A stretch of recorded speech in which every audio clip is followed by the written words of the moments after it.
I'll call the meeting to order. Any additions to the agenda? Just hold it, I lost my agenda. Where did I put it?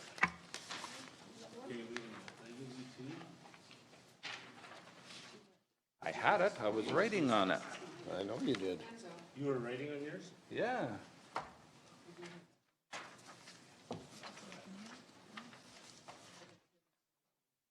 Okay, So what's this? There it is.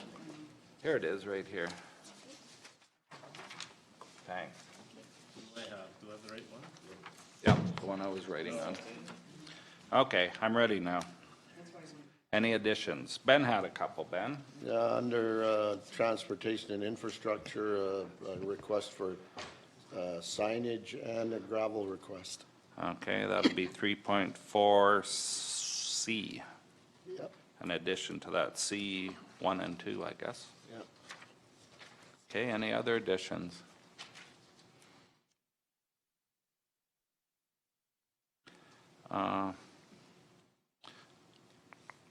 Have an addition, I don't see it anywhere on the agenda for councilor,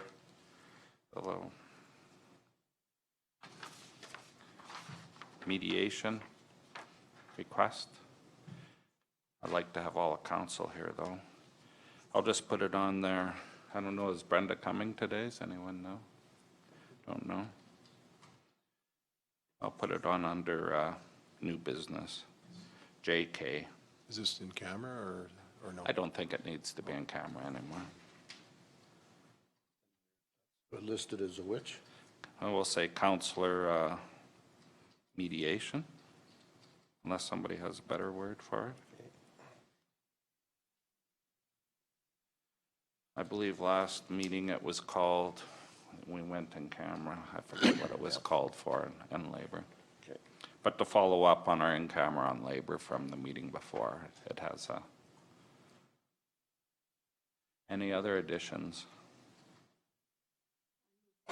Amended, Alice has moved the addenda. All in favor? Carried. We have two appointments today, 10 and 1. We have no guests, but we are we recording today? I'm sure we are. Adoption agenda, approval of the minutes, April 6, 2016, Agricultural Service Board minutes. Bernice has moved. Any questions or concerns? There was one, I believe in there, we had a motion for a 2017 Ag Service Tour. I heard over the weekend that Red Deer's may be trying to have one too, so we should check up on that. Red Deer, I think, have an Ag Service Tour on 217. I'm not sure, but just for information. Alice? I was talking to Wendy about the food, the ag food tour that's going around this year, and informed her that we were interested in starting something up again here, and that's Wendy with Wildrose Future, and she seemed to have interest that would even, maybe help us out. Mm-hmm. So I suggested she call Russell and talk to Russell and see if there's some way that we can work together. I also talked to a few people around the area. We were talking about this ag food tour, and I had interest. They said they loved it when you had it before, and they missed it, that it wasn't being done. So there is some interest out in the public to make this happen. Okay, any other comments? Bernice moved, all in favor? Carried. May 3rd, 2016, regular council meeting minutes. Alice has moved. Any questions or concerns? All in favor? Carried. May 3rd, 2016, public hearing minutes, re-bylaw 2016-02. So moved. Ben has moved. Any questions or concerns? All in favor? Carried. May 17th, 2016, regular council meeting minutes. Don has moved. Any questions or concerns? All in favor? Carried.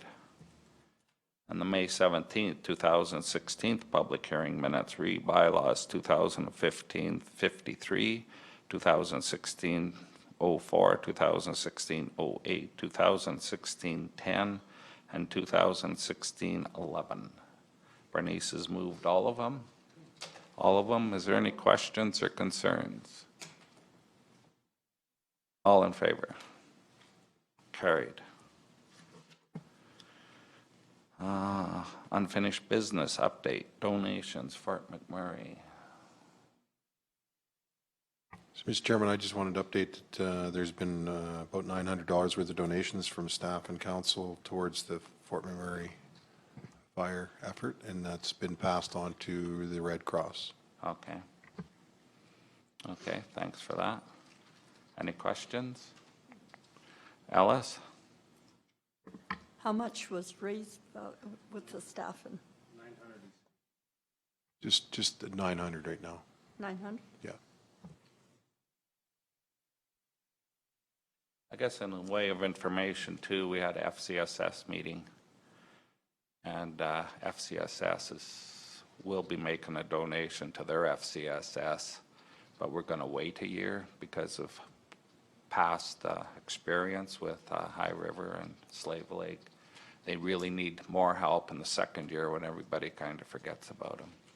And we like giving it to the FCSS because they're the people right on the ground there, and they can, I'll keep you informed, but it'll be a year from now. Any other comments? There was information there. Should I have a motion to accept it as information? Don, all in favor? Carried. A new business, request for decision funding professional development.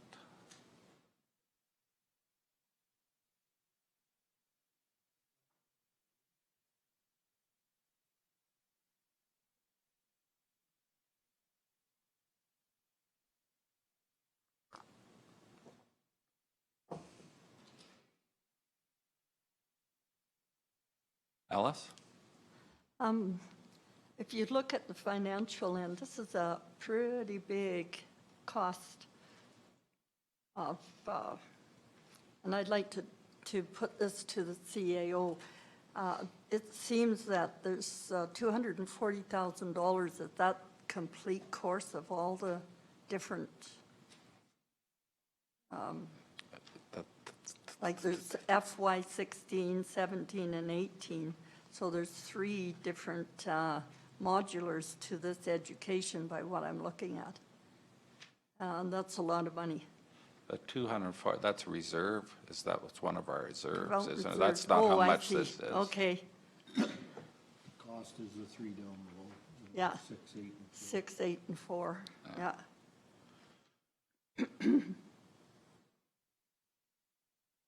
That answer your question, Alice? 18, that's about 20,000, or a little under $20,000. My question is how long is John going to be employed by Wheatland County to spend that kind of money?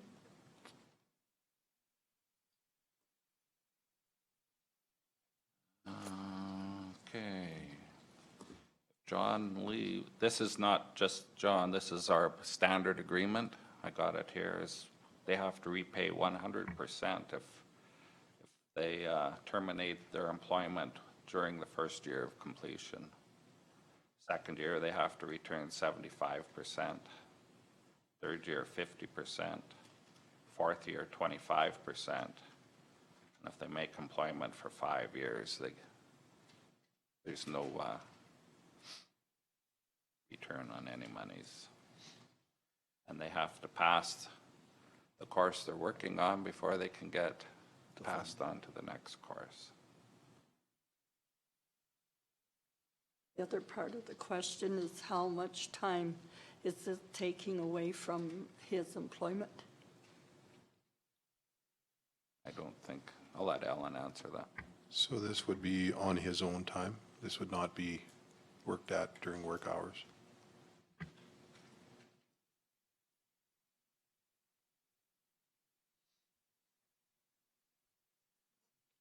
Through the chair, I think, I understand where Alice is coming from, but I think when our employees want to get trained and they go through these processes, I think we're money ahead by allowing them to do it. More money, and we're further ahead letting them do it than not letting them. If you don't train them, you end up with nothing.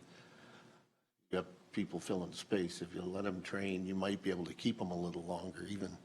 And if they take that training somewhere else, so be it. But if you allow them to train in the profession they're taking, then it adds to their portfolio, and most of the time it tends to keep them around.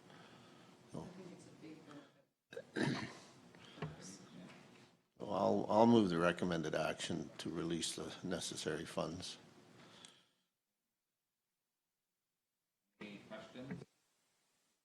Any questions? I was once at a conference and somebody asked the same question. Don't you know they're going to leave when you educate them? And he says, what's the alternative?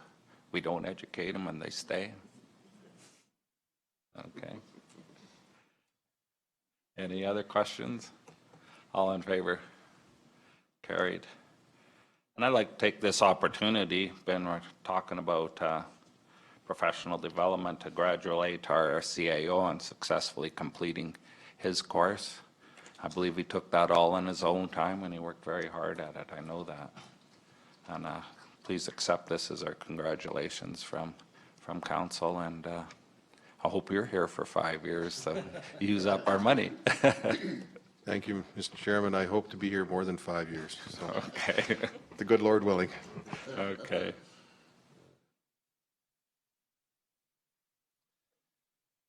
Request for decision, Alberta Professional Planners Institute Conference.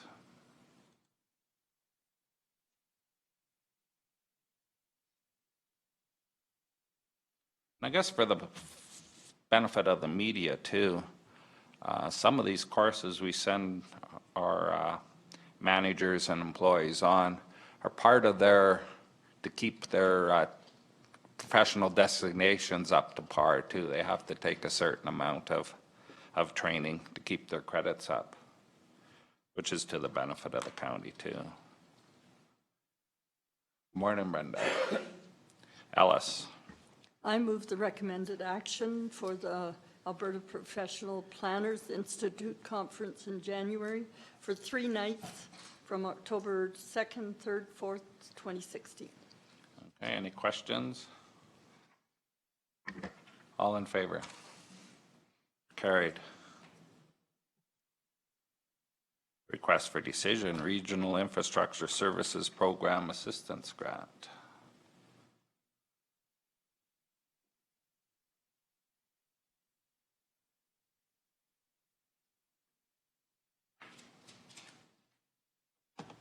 Ben? I'll move, we move ahead to approve the agreement. Okay, is there any questions?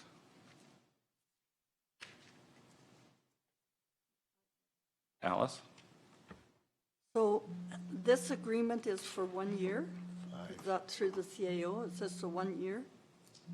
Mr. Chairman, this agreement's for 5 years? 5 years. 5 years? Yes. Okay.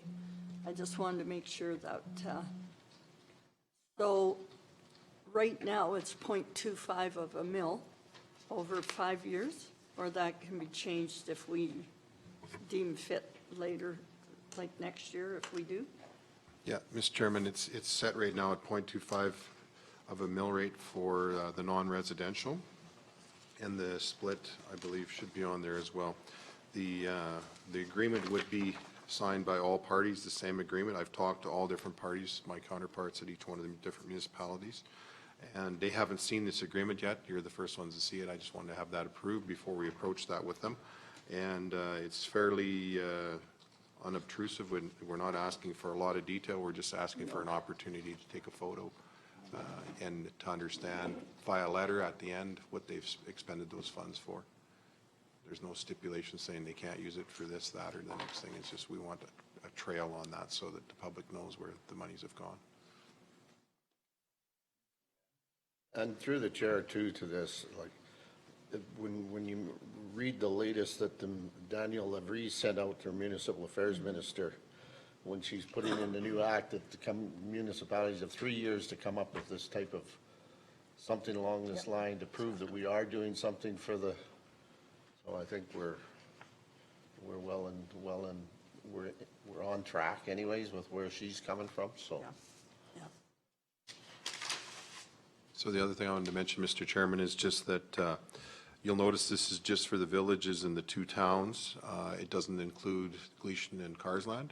So what we're doing in that, we're going to meet in Gleason and in Carsland with the community groups and talk about a little bit different. The funding will be the same as what council's approved, but the agreement will look a little bit different because it's a little bit more unique. Okay.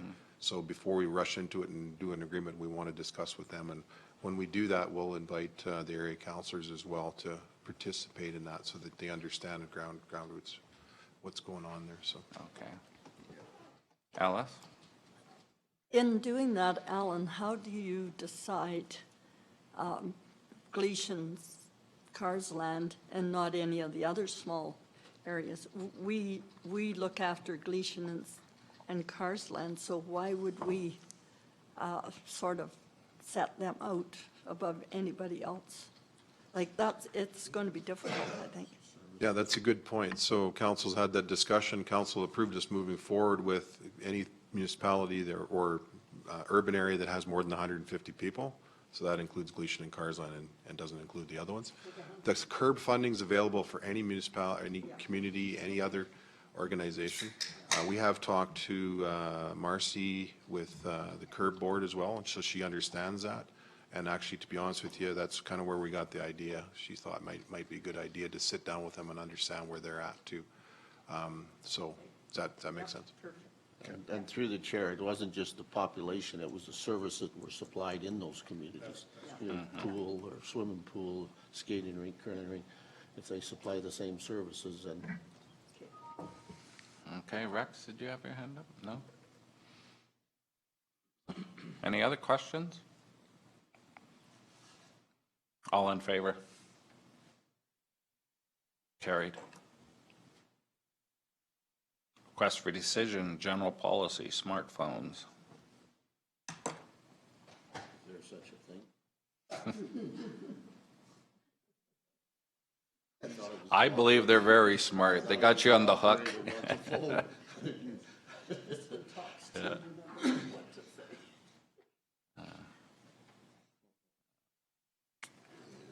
So, Mr. Chairman, this would require a change to the policy. So there is the marked up policy is attached.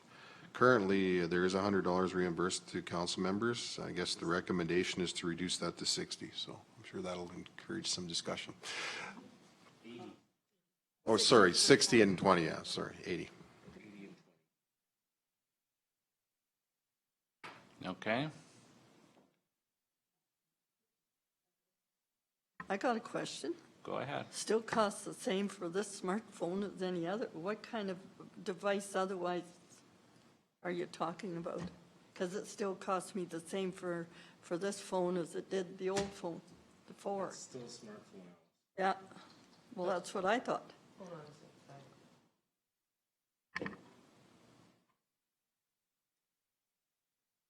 Brenda? So I have an issue with that because it's a data package. So with that comes this deal to pick up anywhere, anytime, any place, or like when the $100 is to cover the phone and the data package for this. And so every month I'm over, so I don't know how by reducing it, it would be beneficial, I guess, because I'm over with both mine. Like, over on my data package, over on everything. And I don't use it anything else but the county. Okay. Through the chair, when we changed this, what we added to it, besides having it just as counselors, was to add staff as well. Right now, staff is given, anybody who is deemed needing the phone, they're given a county phone. So we have the cost of the phone and all the accessories with it, plus all of the data and the airtime and everything that goes along with that. In order to make that so that it's a non-taxable benefit, we have to look at all of the available programs out there that you can get, like your packages with including the airtime, text, and data, and not including any of the hardware. So in order to make it fair, what we did is we just reduced it because the ones that are out there, you could easily get your data, your airtime, and your text for $80 a month. Now, some of them that don't need the data, we don't include that, so then that's just the 60. And the data's for our computers or. And for your phone too, if you want to do any, And, yeah. yeah, but not But there is a text or e- separate charge for the computers over your, there's another number I have for the, There's a data, yeah. yeah. Yeah, and that's the The data. data, like, yeah. So that's what the $20 is for, Right, that covers the data. yeah. And because we weren't charging for it if you've got your own separate phone provided to you by the county, then you can only use that for county business. Whereas if you've got your own, we're allowing that to be used for personal and Yeah. county. Rex? Yeah, I don't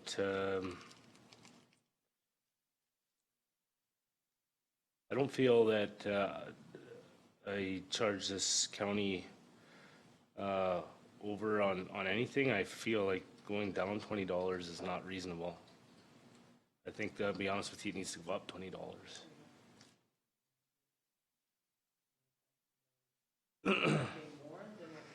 I certainly wouldn't be for going down the $20. I mean, maybe I don't know if you guys, if maybe through the chair to Lisa or Alan, if you guys feel that for whatever reason the staff doesn't need to be at $80, but we should treat it equal for everybody. I mean, I guarantee you that then I should take my personal phone, shut it off, and then just take a phone from the county, because that definitely will be dollars ahead. And at this point, I'm not willing to do that because I'm already 3.5 years in, or 3 years in, sorry. So I don't know, am I missing something here? Is there a different purpose that I'm seeing here? Go ahead. I'm not seeing. Basically, the reason we went down that was because those were the packages that we found. But if you have other ones, then we can easily add those. And as long as it's in the program that these are the ones that we're using, as long as we have 3 of them, 3 separate ones, then we can still use it as a taxable or a non-taxable benefit. It's just that the only ones that we could find online were around the $60. But if we've got other ones that we can prove that there's a reason why we did this, that's the only thing that they require through Revenue Canada. So yes, if you've got 3, then it's not a problem to put it back up. Okay.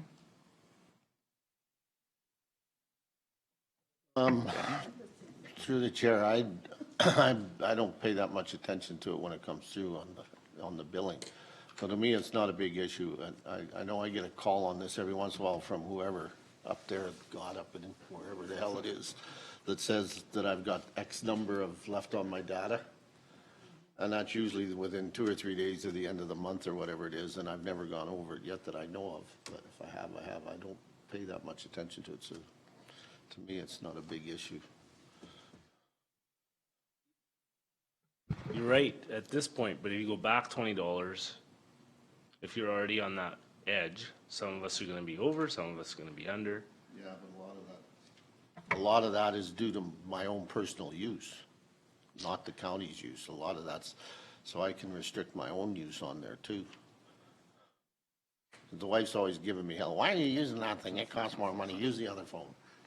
So I don't, that's why I said, to me, it's not an issue. Okay. Alice? Well, I'm through TELUS, and I can't get my data package under $100. That covers the phone for X amount of, data, and I'm at that limit, and my phone is used for 99% of it's all county. If I phone my husband to say I'm coming home, that's about all I use it for, and I use my truck phone for that. Well, it goes on this package, so. So I'm at the $100, and I don't feel I should be paying less. So what you're telling us, Lisa, if we can't prove a different plan than the $60, it would be a taxable benefit, the difference? Overall, so it doesn't have to be Overall. individual ones, as long as we Okay. have a few that we can say, these are the ones that work in this area, and give a reason for it, then we can Okay. still keep it as a taxable benefit. Okay. But for the purpose of this, I had to put it in that because that's all that we could find online, was that you could find at Right. least 3 that were less than that, right? So if council had decided to make changes to this policy, and how would we do that to reflect the different areas that maybe they don't have Wi-Fi? I know my data is quite a bit less, but I have a really good, personally, I got a good Wi-Fi at home, and I do most of it on there, but maybe another counselor doesn't have that luxury, and they have to do it all off the air too. So what can we do here to, and so maybe the same for our employees too? Yeah, so I think the idea with this is currently our employees are not able to participate in this program. It's only for council.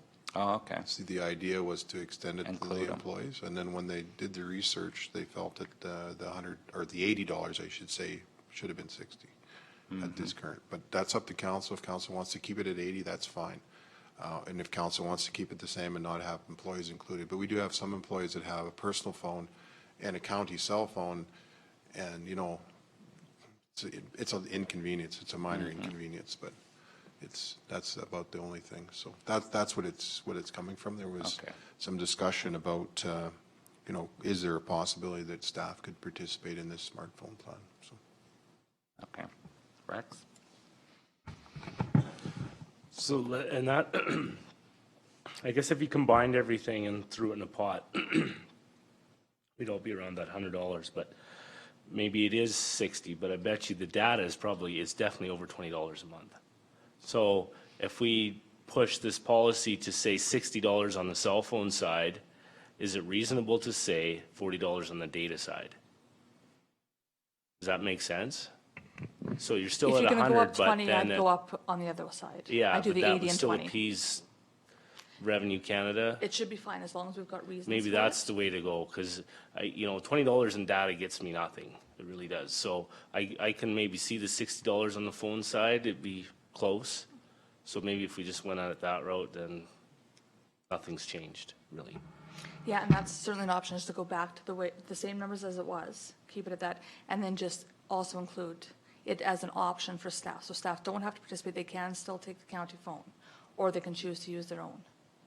And it works out, at the $100, it works out to about even what it'll cost us. There's a lot of staff that aren't going to, they're gonna wanna keep the county phone, because if they're working machinery and stuff, they don't wanna drop their own phone, because they will be required to replace it if their job requires them to have a phone. Would it cause much problems with the accountant to keep it at the current 80 and 20? You think you have enough information to prove it at 80 and 20? Or do you want some documentation? All I need really is council direction. Okay, there we go. Rex? Okay, but that's what I'm saying, we can change the policy to the $60, but you're gonna up the data to 40 to leave it the same. See what I'm saying? You're still talking about leaving it at 80 and 20, but I'm saying if you think it's an issue, go ahead and drop that portion to 60, but raise the data to 40, and then still the same number at the end of the day. It's just if we feel like we have to prove it to Revenue Canada for the taxable benefit, we can prove that. I mean, I could easily prove the $40 in data.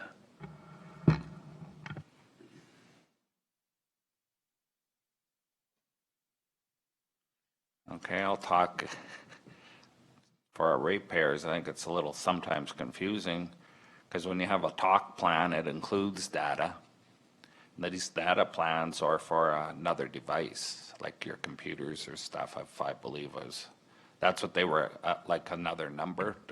You have another SIM card in this computer. Yeah, and that was when you had the iPads too, and I think Right. it's sort of a combined thing, Right. I believe. Yeah, it's another number on my bill for this computer. Yes. Yeah. paying that, you're in trouble. Yeah. Well, there's a SIM card in here. Yeah, I can put this on the air. Yeah. I can go outside and not be on Wi-Fi and make this computer work. Yeah, have the same package that I signed yeah, yeah. And when I originally signed up for this computer, no matter where I'm at, in what part of the world, I can go on and get my data or do whatever. So I don't have to be on the Wi-Fi to do that. That's what a data package is about. That's what data is about. It's not just about Wi-Fi. So just for reference, I would like, IT, pardon? Reed, thank you, Reed. He's not in here enough for me to remember. To confirm that, you're telling me there's a SIM card inside our laptops? That's definitely news to me. I think, I don't think that's true. I can go anywhere. Okay, well, sorry, I didn't mean to take away from what we're actually talking about. Maybe we can ask Reed later that, but, so I've said my comments on the last, sorry, I didn't mean to take away from that. Right here, Rex. I can click on it right now. Wow. Thank you. Okay. So council's wishes, we don't have a motion yet, I don't think. Do we want to leave it the same? Do we want to change it? Or the option here? Or we want to take it back for more info? Don?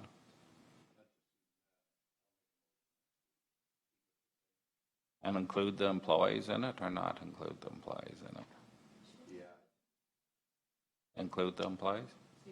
We would do this except for the money, we would change it the 60 to 80. Then it would be the same. And then we would include the employees in it, right? If I'm reading it right, right? So the recommendation in front of us, but where it says 60, change it to 80. Then that would be the same when we include the employees. Okay, that's Don's motion. Any discussion or questions? All in favor? Carried. Is that clear enough, Margaret? Okay. Request for decision, Range Road 222 and 561 intersection.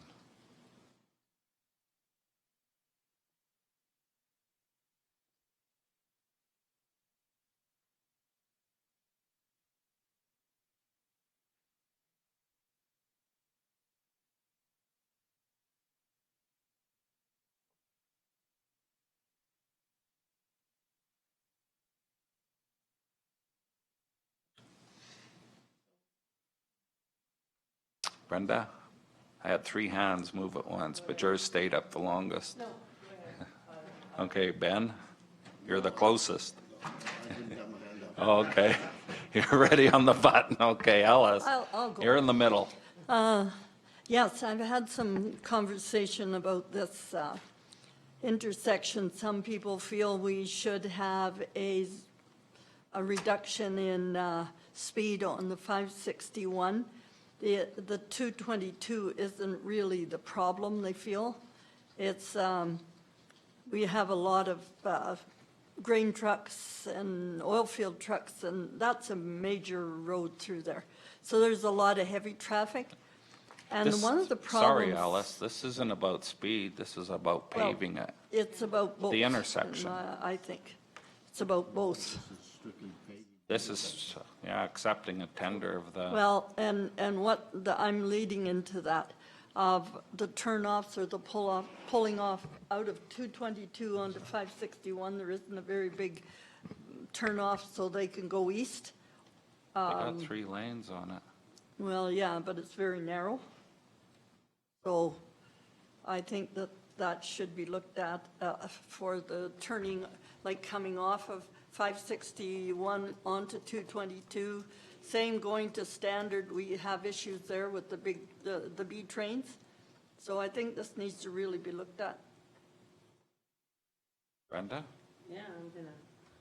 Okay. Okay, I see that key issue, adding a dedicated turn lane and regrading the side slopes for safety of the intersection. I have, I guess I'm not sure whether that intersection should have turning lanes. I'm not in favor of stacking traffic to get out there. So as far as I'm concerned, it should be one and one only, and they enter. If you have turning lanes going from the south, I'm presuming this is the south side of the intersection we're fixing here. And I'm not sure I want to see traffic and cars all stacked up turning to go east and 3 people trying to get out on that road at the same time. So we don't have acceleration lanes onto 561. So I don't, for me, it's only certain times of the days, probably morning going south, and it'll probably be evening coming out. And I certainly don't think that stacking traffic 3 deep to try to get out on there is going to be any warrant to, or any safer than what we have right now. It's the same with the intersection on the west side of Cheadle. Ben? I'll move the recommendation that we accept, go through the tender, but the comment, remember that's a provincial road. And through this whole process, they did a road traffic count, they did the whole study, and they said there's absolutely nothing wrong with the intersection the way it is. So if we go after the province to tell them to change that, guess who's gonna pay for it? That's not gonna be the province.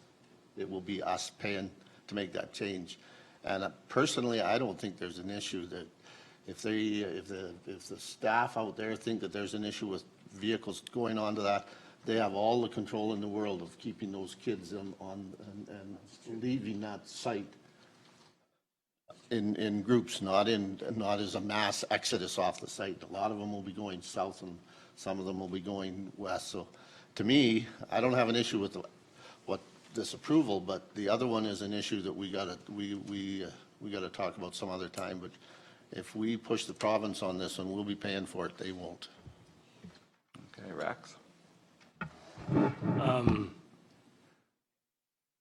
Mr. Chairman, I was just wondering if we could vote on this and then just take a few minutes, because I do have some concerns from residents that I've talked to about that intersection. So maybe if we deal with this vote and then could we have a short discussion on some of the issues there?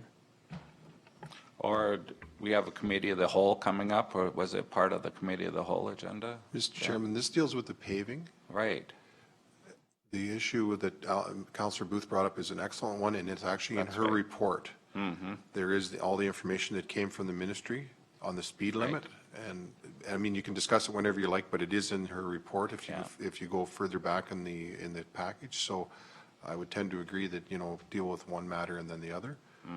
And if you have, and if you, I guess originally what we decided was dust control last year in the committee of the whole, and that's where we're at with this. So this would approve the paving. Yeah. It is under the budget, so it would meet those criteria and be done through the Duck Lake project. Okay, so if you deal with that. Now, if you change, like your discussion on the speed limit, that's a separate discussion because it's dealing with 561 from what I understand, from what I'm hearing, right? And I don't know, was it part of our committee of the whole meeting? I don't think. I don't have it on the committee of the whole yet, but it can be. I mean, it put it on. probably could be discussed here too. I'm not, it's up to council, I guess, how you want to approach I it. know later on I did see the province's reply to speed limits and stuff. It is in our package here. But anyway, we have Ben's motion that we follow the recommendation, which is for paving, nothing to do about speeding or anything else. Okay? So any questions or concerns about the contract? It is under budget. All in favor? Oh, well, you had a question? All in favor? Carried. And now Rex requested a discussion on some of the other concerns. It's not part of the agenda. Could we hold off? Because I believe it's part of, is it Ellis's report has these letters from the province and the Yes, school Mr. Chairman, I board? talked to Councillor Booth and she'd asked me to put it in there because she was concerned about the speed limit. So Then we all the can talk information about is it. in there. But it's up to council. I guess Yeah. you can discuss I'd it now if you assume, like. wait, if you can do that at that point. We can talk about a part of your report then. No, a part of your report. You've got some of this information as part of your report. I did see it in the package. Okay, so we'll move on to request for decision at co-encroachment.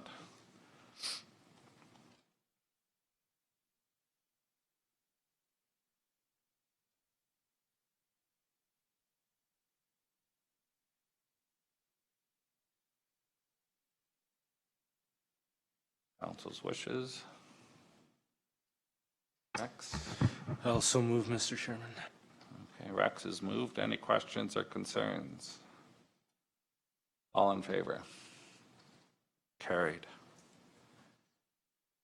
Request for decision, Cheadle Community Club lease rink improvement.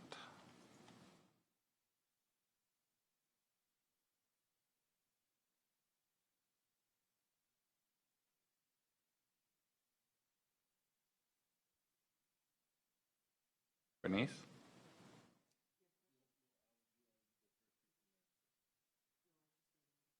Okay. Okay, Bernice is moved. Rex? Well, I guess just the question, did they not apply for curb funding or, just wondering, have they tried to go through our other avenues that we have here at the county? I don't know if this is for funding, it's for approval to do it. It's part of their lease agreement. If they that's all want to it is. change it at certain parameters, they have to ask for approval. And the It's reason not they- to do with funding. The reason they want the concrete is they want to use it summer and winter, soccer and basketball and stuff. So.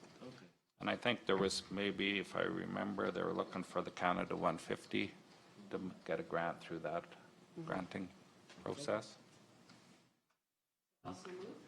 Bernice is moved. Any other questions? All in favor?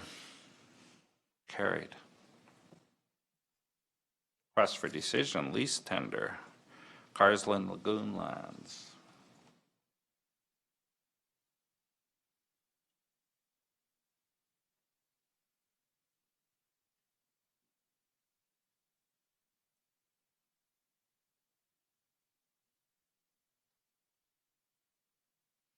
Council's wishes. Alice? I so move the 3-year lease agreement for the haying of the cars. 3-year? Pardon? Oh, It says 5 in our request. well, if you look at, determine the rate for the remaining 3 years. 2 years. Okay, 5 years, sorry. Okay. Any questions? Is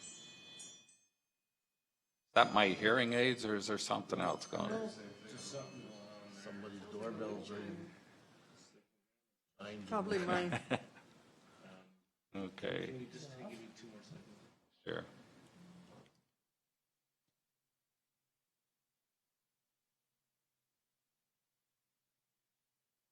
Okay, any other questions? All in favor? Carried. Press for decision, Gleason and Clooney Center.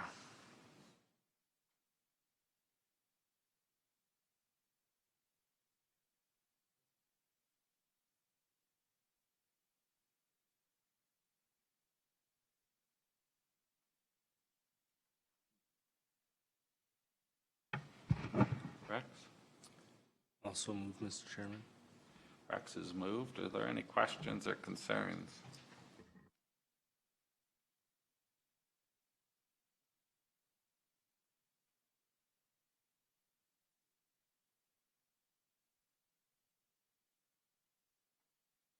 All in favor?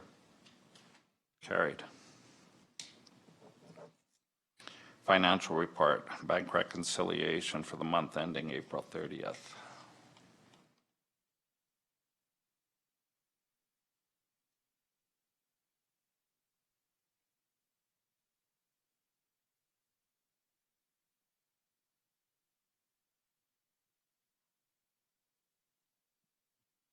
I so move the recommended action, Acceptance of the report. right? Any questions or concerns?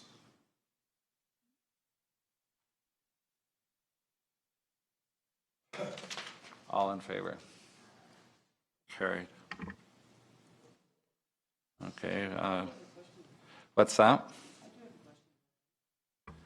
I do You have a should ask the question. question before we vote No, on it. it's not really about the actual report as much as there's a financial report and yet we have a staff report with the chief corporate financial services. So I'm wondering why it wasn't included in that.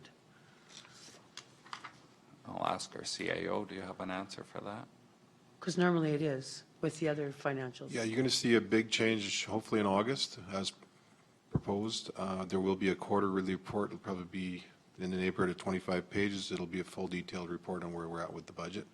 So that is what's going to change. This is the first transition to that.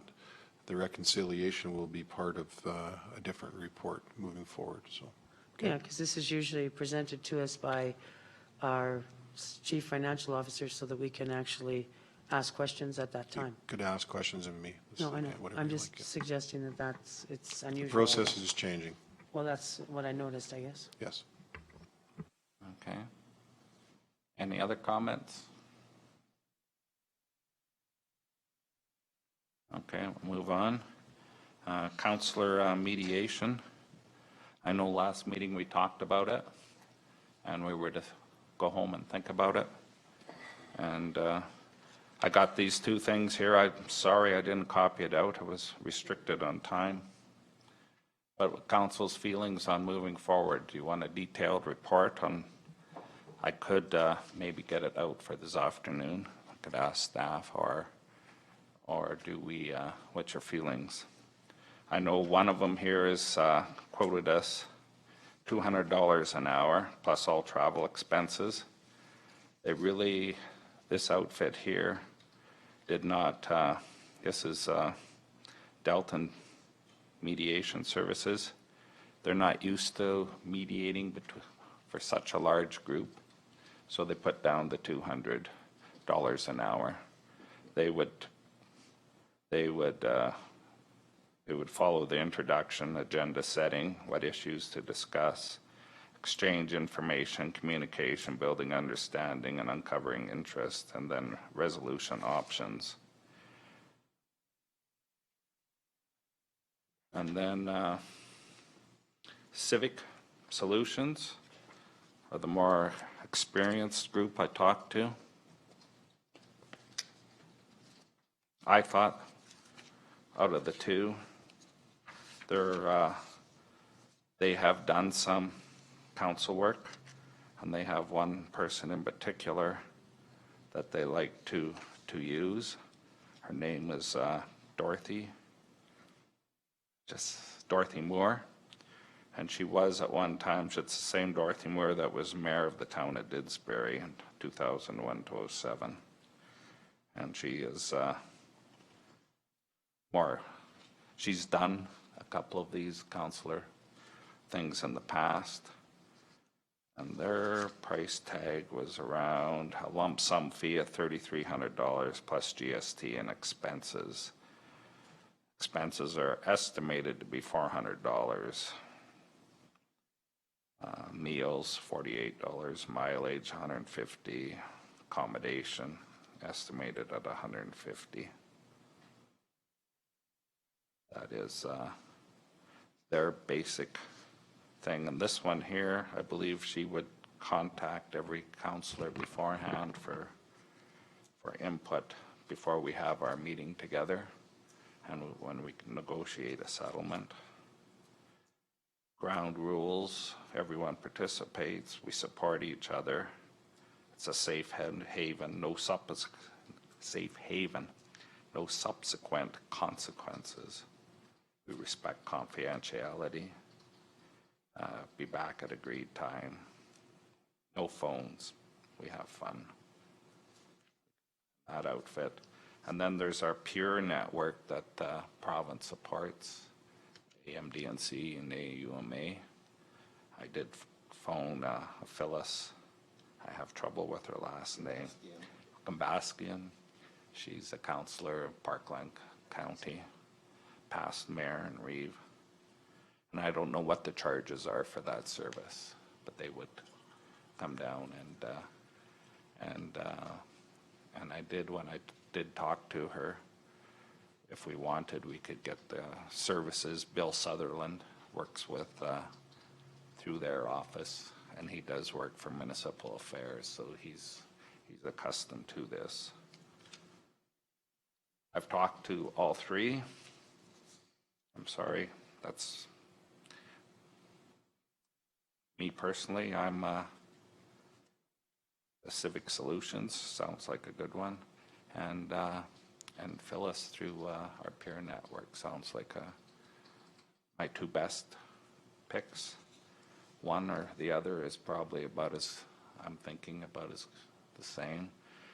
The first one, the Dalton mediation, I'm thinking they're more company orientated, when maybe there's one or two or three in the company having. She wasn't quite too sure of how they would deal with 7 counselors together. Yeah. Is there any questions, or would you like, Bernice? How long is the sessions? Is it 1 day, 2 days? And is it going to be during council or? Well, I'm thinking the one was be a 1-day session, would be asked to go to a room, neutral room, and you'll be committed to stay. Before probably would involve an hour of your time talking to the mediator. Yeah. And then a day session, I'm thinking, is all it would be, and they would make a report back to council on a mediated settlement. I'm thinking. I guess it depends on what council's wishes are when we get together for that day's session. It's still our report. It's still how we want it to look. There'll be discussion on it, I'm sure. Ben? I think of the ones that you were discussing, if we do go through this, I would tend to go with where Phyllis is coming from.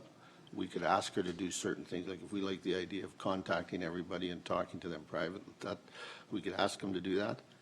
But I know she understands the process, and Simons understands, Bill Simons, did you say? Or Bill Sutherland, I think Sutherland is there. understands the process. But I know she does. She's been there. She's been involved in the health side, the school side, the municipal side. I've known her for quite a few years, and I think that process, I think she understands it better than any of them. I think if we start there, I think that's a good, like I said, we can ask them to do certain things, ask them what she's going to do, and ask her to do certain things for us to make it work for us. So I don't think it's going to hurt anything. Okay, any other comments or discussion, or Don? I don't know, unless you're willing to accept the recommendations and work towards the answer, it's useless. You know, I spent 20 years studying the effects of alcohol on the human body. In the last 5 years, I was getting lots of advice, and I didn't take it till the last 5. You know, you got to be willing to work towards that end. If you're not willing to do that, it's a waste of time. Once we do it, we can at least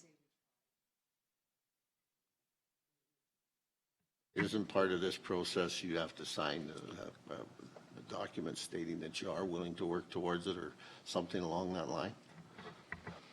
I would believe it would be nice that we're all going to participate in it. This isn't just for council mediation. We're elected to support our ratepayers, and we're here to be effective governance models, and we should be spending our main focus on representing the ratepayers. We don't want to deflect or detract from that.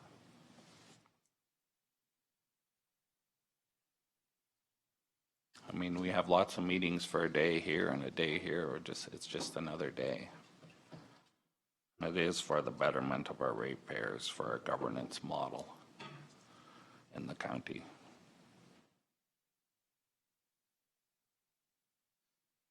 Council's wishes. Alice? When we talked about this before, I brought up with that I would sooner see education than bringing this back and beating some councillors over the head with it that didn't work before. I doubt if it'll work again. I would like to see some training on, one of the things I brought up was how all of us should run a meeting and understand that. I think would resolve a lot of our issues in some ways. Won't resolve them all, I can tell you that, but to participate in this, to say this counselor is a bad counselor, that one, and they're the problem, blah, blah, blah. We've done that before, it didn't work. And I'm at the point of not really interested to sit down and hear it again.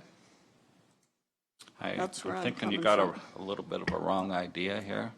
I know especially with Phyllis, they go around and they teach counselors roles and responsibilities. And it would be a takeoff from the counselors' roles and responsibilities that we get together. This isn't about blaming any counselor for anything. This isn't about anything like that. We're not looking for a scapegoat. We're not looking for a problem here. It's a roles and responsibilities, and it is an education type course. It's not about finding the stick and beating somebody with it. This isn't what this is about. This is about roles and responsibilities and understanding everyone's role and how things are to work in the future. And that's what I like about the peer network, because that's what they're committed to doing. They're our organization. We're part of it. They represent us. They'll know how to get help from municipal affairs. They're a direct conduit. If that's not what we like at the end of the day, we can choose another road. But I think for the first road, for me, that would be the one I'd like to pick. Ben? A few years back, Shirley, when she was on council, took some of these courses with Phyllis and them, and I went on a couple with her, 3 of them. And it's like Glenn said, they understand this process. They understand that there's 7 distinct different council members sitting at this table, that they're all operating towards the same end, but they got to learn to operate together. They got to learn to work together. That's the idea of this peer mediation, not to, like Glenn said, or like Alice had said, to pick out a scapegoat and beat them up. This is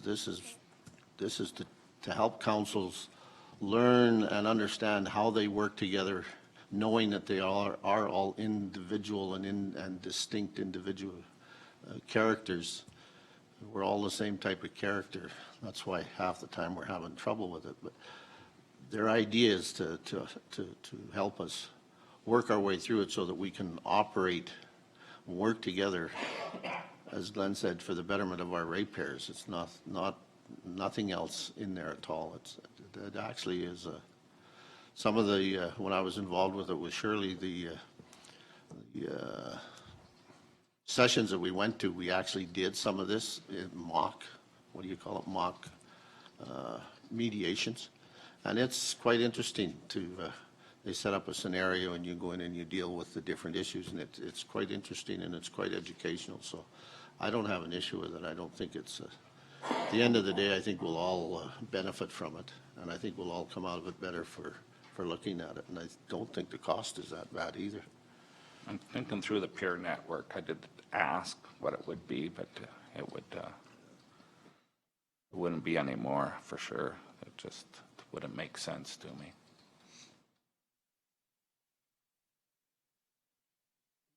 Rex?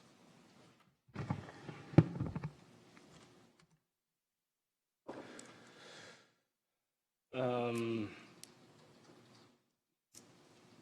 not sure what to think. I've kind of been on both sides of the fence with this, this situation.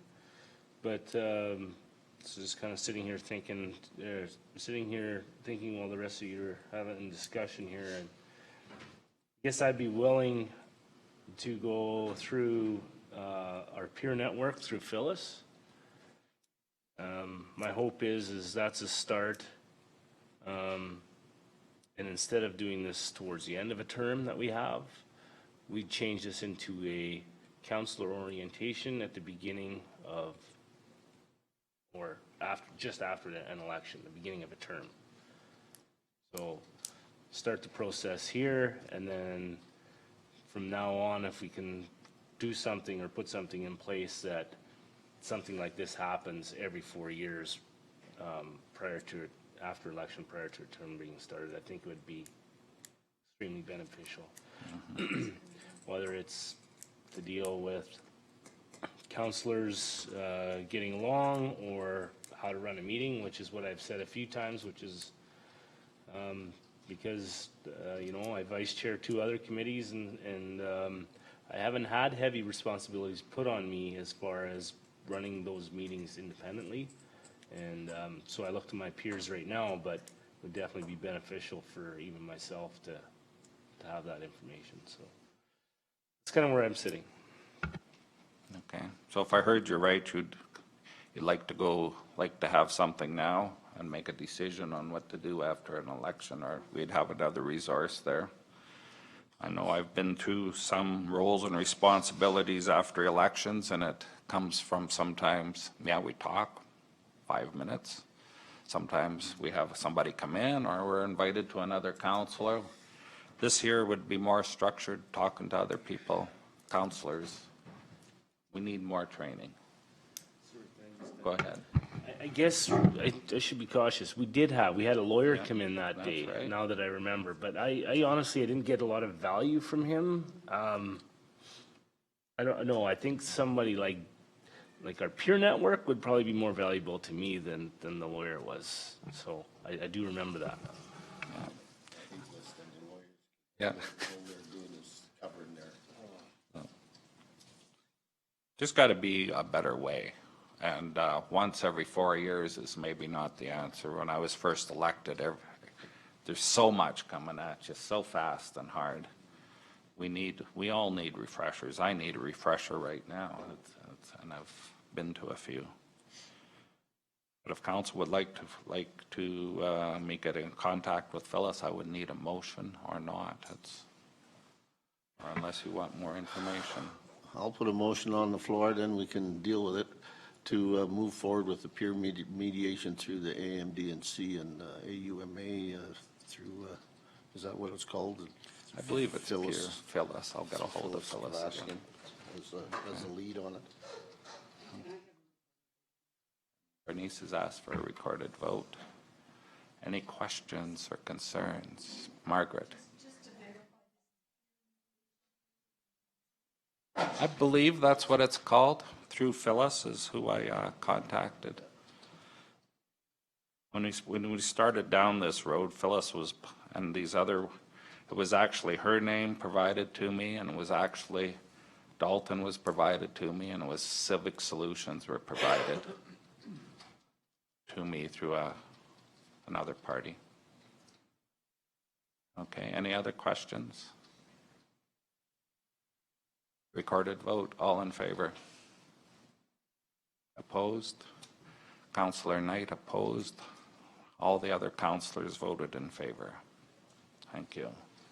We have an appointment right now, and it's a bylaw. We'll do the bylaw, and after the bylaw, we'll have a short break. How's that sound? Okay, I'm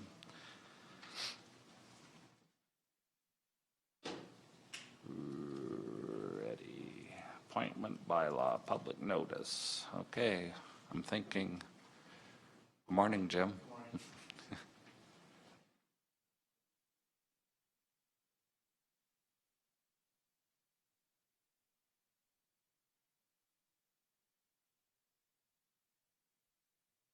I'm sure when we learn how to run a meeting better, I should be asking the CAO, and then the CAO would say to his employee to get to work. Good morning, Mr. Chairman and morning. members of council. As always, it's good to see you. You never hear me say that. So. Mr. Chairman, we request second and third reading of the bylaw that's in front of you for the Dallam Fire Protection Agency, Association. They've built a wonderful facility out there, very responsible group of volunteers, proud of the work that they do with their firefighting services, as well as the structure that they've created for their community and the services that they're going to be able to offer out of that. The RFD, of course, notes it's consistent with what we've done for other fire associations, Mr. Chairman, and so we ask that you proceed with this. We did not receive any objections, any petitions, no other comments that had come in, Mr. Chairman, on this, so, Okay. okay. Does anyone have any questions?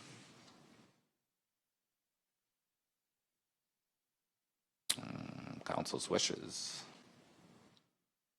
Looking for second reading. Alice? Sorry. Ben? I'll put second reading on the table. Ben has moved second reading. Is there any questions or concerns? All in favor? Carried.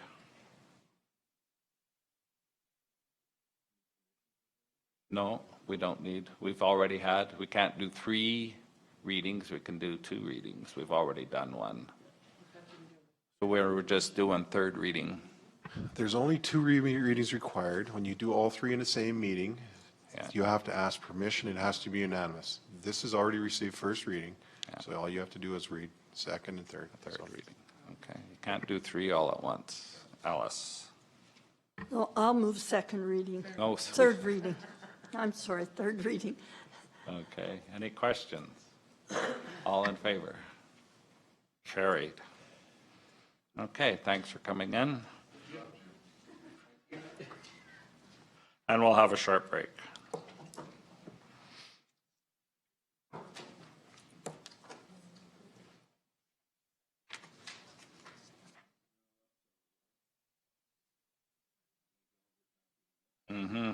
I like the fact that the county's loaning it, like the seed plant, we borrowed that through the province. A lot of more paperwork.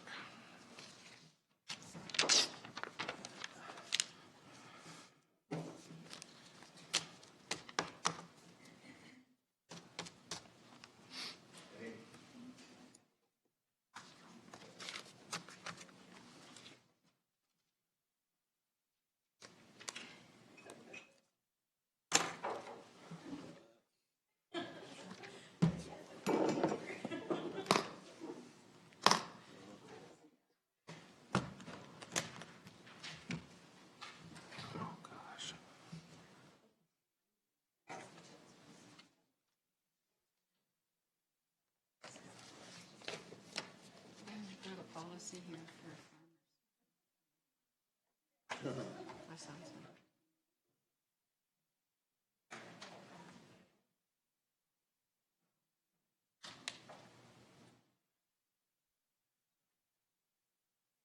She was bigger.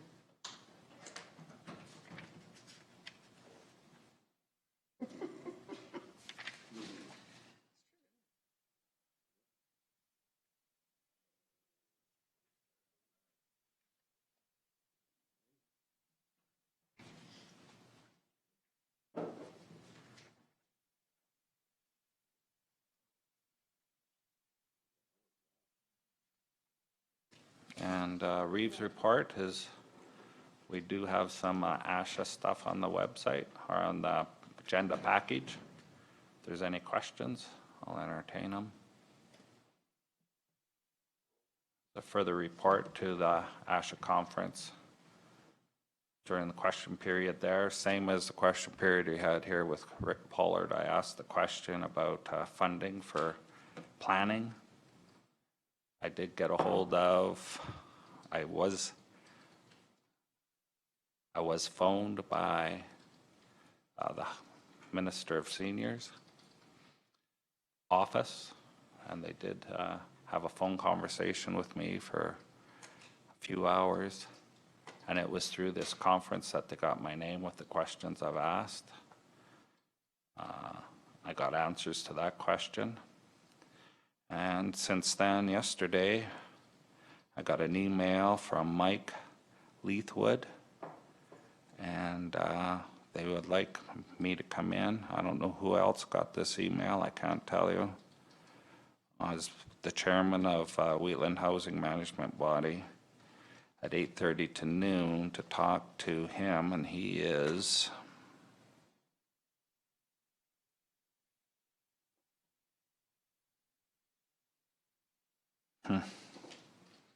I did see what his title, I think he's Assistant Deputy Minister. But being going in the minutes, I'll see if I can find it for sure. I have agendas here, I have. Sorry about this.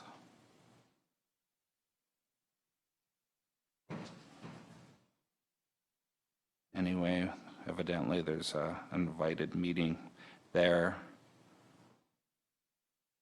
on June 24th, 8:30 at the McDonald Center.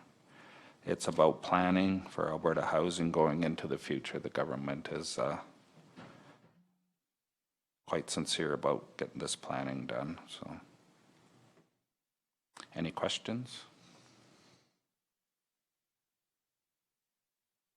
I did attend FCM, just got back last night. I'll let other councillors report on that. I don't have to report.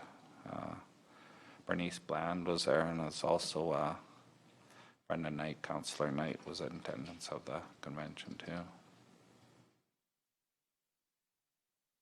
No questions? I'll move my report. Oh, Alice? Go ahead. On your Wheatland Lodge and that whole thing about seniors accommodations, was there any indication that they're looking at Strathmore to put more housing in the Strathmore area or Wheatland County and the smaller communities? It's the province won't say they want to do this or that. They're waiting for the municipalities to ask. The thrust of the conversation was a concept plan. We have to have a concept plan of what we think our needs are. And the province in the future are not going to be giving grants out. They don't like grants because it makes the books look like they're losing lots of money. They would provide infrastructure. So the cost of the infrastructure is on this column, and the capital they're buying asset is on the other column, so it balances out. If we were to buy land, service land for our concept plan, our prospects of gaining money to build a facility are very good, I would say, from the conversation. But we have to get a concept plan going. Wheatland Housing, the last couple meetings, we're trying to come to how are we going to come up with this concept plan. Everybody's busy. We're going to hire somebody. We have a meeting later on this week, and we're going to be talking about that further. We've gotten a hold of an architect will be coming down one day this week, and we'll have a chance. I believe that'll be Friday, the day after the meeting. Somebody experienced in putting some concept plans together. These concept plans are 20 to 25 pages they're looking for. Would have a needs assessment done on it. This meeting too I'm going on here, I'm thinking it's a more needs assessment oriented type thing too. So outside of that, yeah, we're thinking on it. We're at the bottom step right now, and we're strongly looking for it right now. Lodge is full. I believe Sagewood's full. Everybody's got waiting lists. Nothing has changed. So we're thinking in the future we're going to need more. We have waiting lists to get on our social housing programs. Buildings are deteriorating. We have to come to grips here. We have to be spending some money on something sooner or later. Okay? And further to that, could we have that on the committee of the whole to talk about what the county wants to do if we want to look at putting some kind of facility in, in Wheatland County? That's never been discussed since I've been here. I think it would be, we're at that point where maybe we should be looking at putting something out in, because I keep hearing people saying, I hate to move to Strathmore. Every senior that has to go somewhere, it's got to be Strathmore or Vulcan. So it would be a good conversation for us to have and see if we want to even entertain anything like that, because so far, I don't believe we've ever had that discussion, so. Okay. Ben? Through the chair, back to Alice, would you consider making that a discussion rather than committee of the whole? Well, there, if we're in favor of it, moving that to our regional discussions rather than just the municipality, making it a discussion for all 4 partners, or Well, 5 partners? I think that would be a good place, but I think it needs to start here with the council to see what the council thinks, with the CAO, talk within us, and then move it towards the partners. I think that would be a good idea. But right now, I have no idea what our council feels, what the county even, if they want to even go there. So But I think, unless, that's why I'm saying, if we move it to the regional partnership and bring it to them, then all the councils will get the opportunity to discuss it and come back with an option as to whether they want to participate. That, because we can't make that decision until we know whether they're Yeah. willing to participate.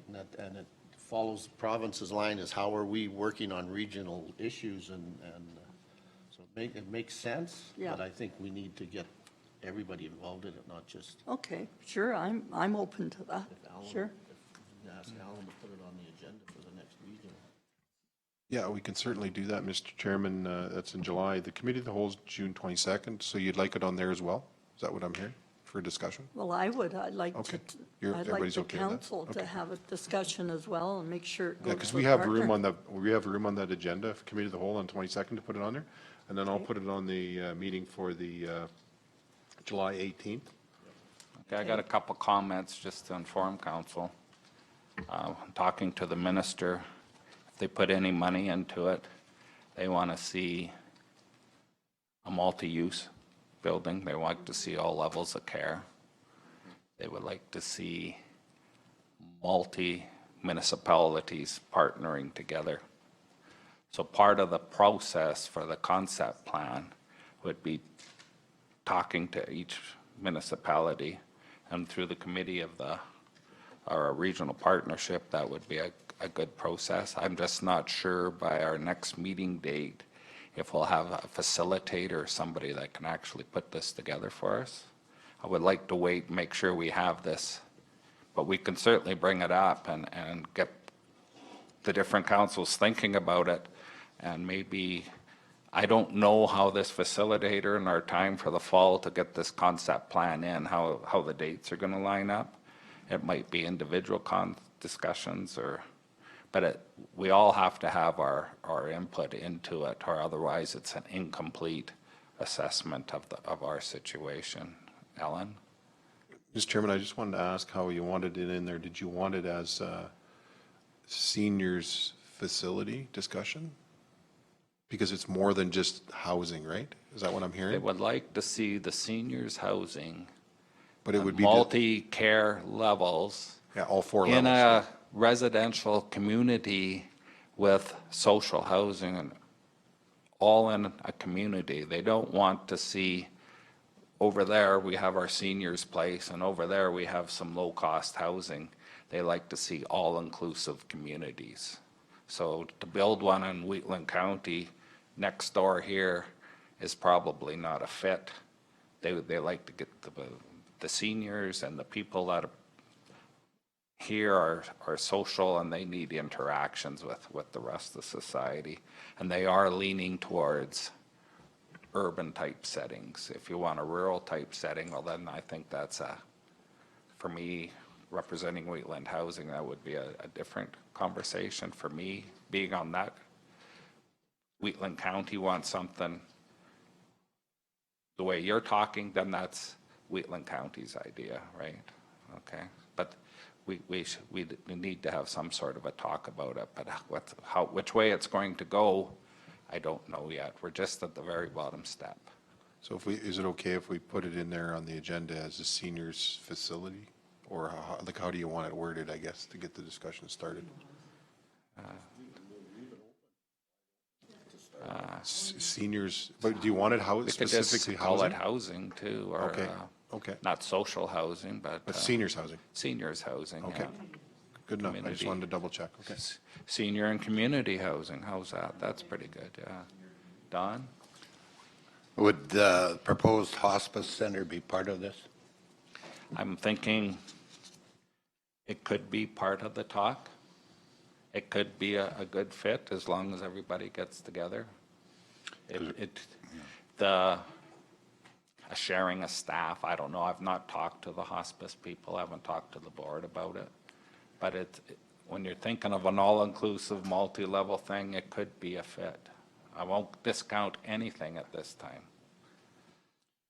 I don't know where they're standing in their organization right now, but Sonny Wari could be the contact.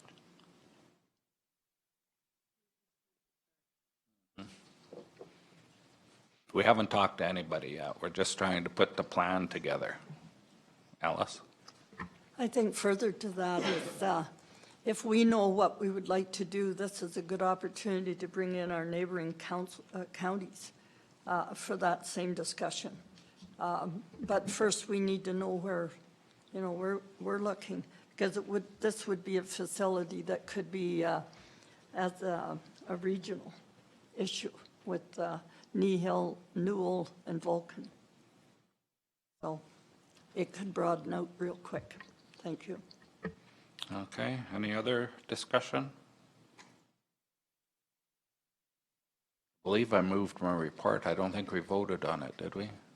All in favor? Or any other questions? All in favor? Carried. Thanks. Deputy Reeves' report. Thank you. Excuse me, it's on there, on your server in front of you. The Hazard viability, just to add to the comments there, we had a release from the leader of the team that says you can share this with your public, and it's basically that the review team met in Hazard, and the village updated the team on the status of its CAO recruitment, and they've since hired a Blaine Peterson as their CAO. Infrastructure audit and the audited 2016 financial statement, and the VRT reviewed and made suggestions for change and identified gaps to the sustainable governance, the regional cooperation, operational and administrative capacity sections of the draft viability report, and then we set up for future dates. And that's all that they allowed out for the public. And with the SAWA one, I need to know how many are going to the Champion on Friday. Foods, 1, 2. It should be over by 2. Registration's at 9. It starts at 10. So, huh? They'll feed you Chinese food if you come in. So I got 1, 2, 3, 4. My regrets, but I think that's the day the architect's coming down. Okay, to so 4, five of us. Okay, no, that's good. I'm taking the motorhome down there and staying overnight Thursday night. We're going to Gleason to a ball game, and then we're going down, and then we're going on from there Friday night. So, yeah. Sorry.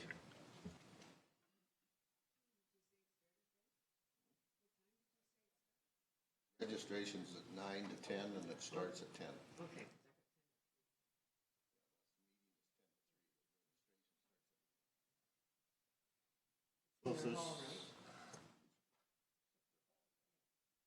Big thing is we got another FCM. We were quite happy to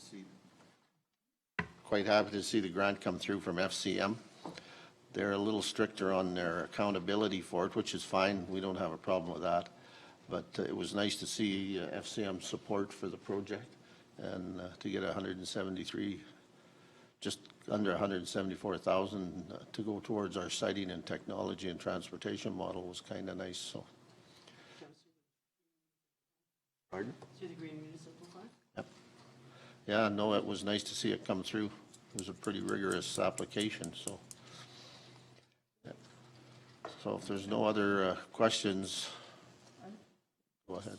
I just want to ask you a question on the solar, this bridging energy to fill the gap between wind and solar.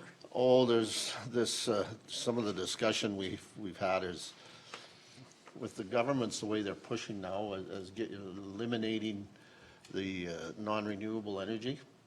The big question is now, what are they going to do when the solar isn't working, when the wind isn't, nighttime, Yeah, exactly. basically. So we're looking at this as a positive, and it could be a bridging agent to help with the generation of power, because we'd be generating 24/7, and it would give that some bridging capacities in there. So that's what we're looking at now. So it's working as a plus for that. So.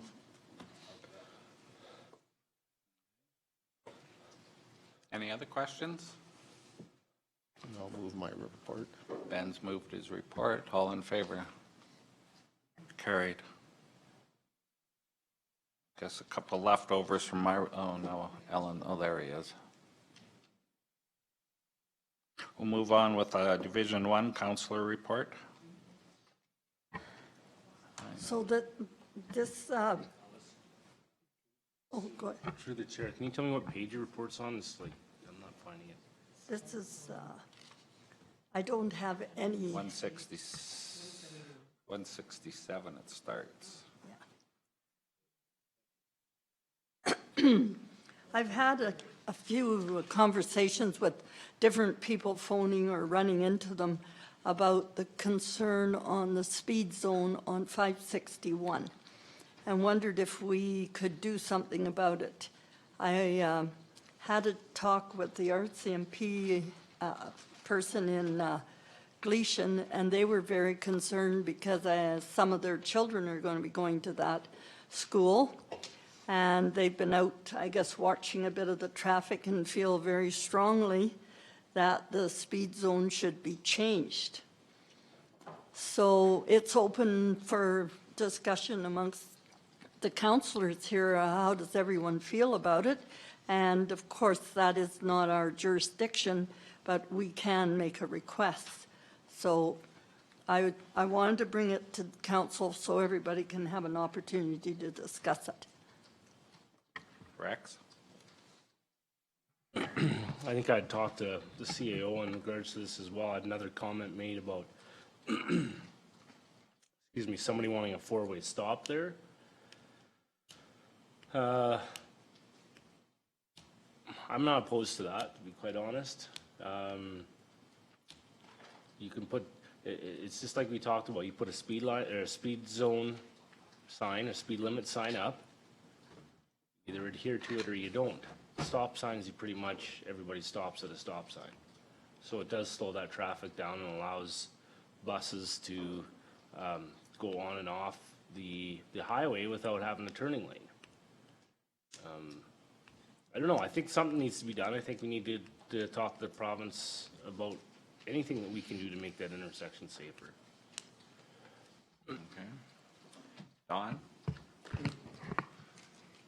Going past Chestermere School, it's the same situation. They just got a speed zone. You slow down as you go so far past the school, and then you resume speed. There's no stop or anything. Okay. I think Brenda was next. So before the school was put there, the school board itself and did the work with the with Alberta Transportation, and there were no requirements. It was fine, and it was the way it was to be. Otherwise, Alberta Transportation at that time would have said, if you put it there, the zone has to be changed. So I am to the point where when they first put it in, if Alberta Transportation didn't require changes at the time, they would have said it. I don't believe in stop signs. Sorry, I don't. The school operates from Monday to Thursday 1 week and Monday to Friday the second week. And there's also weekends where there is, and yes, this will be a community facility for recreation, but I don't see why we should slow down the traffic to go past a school.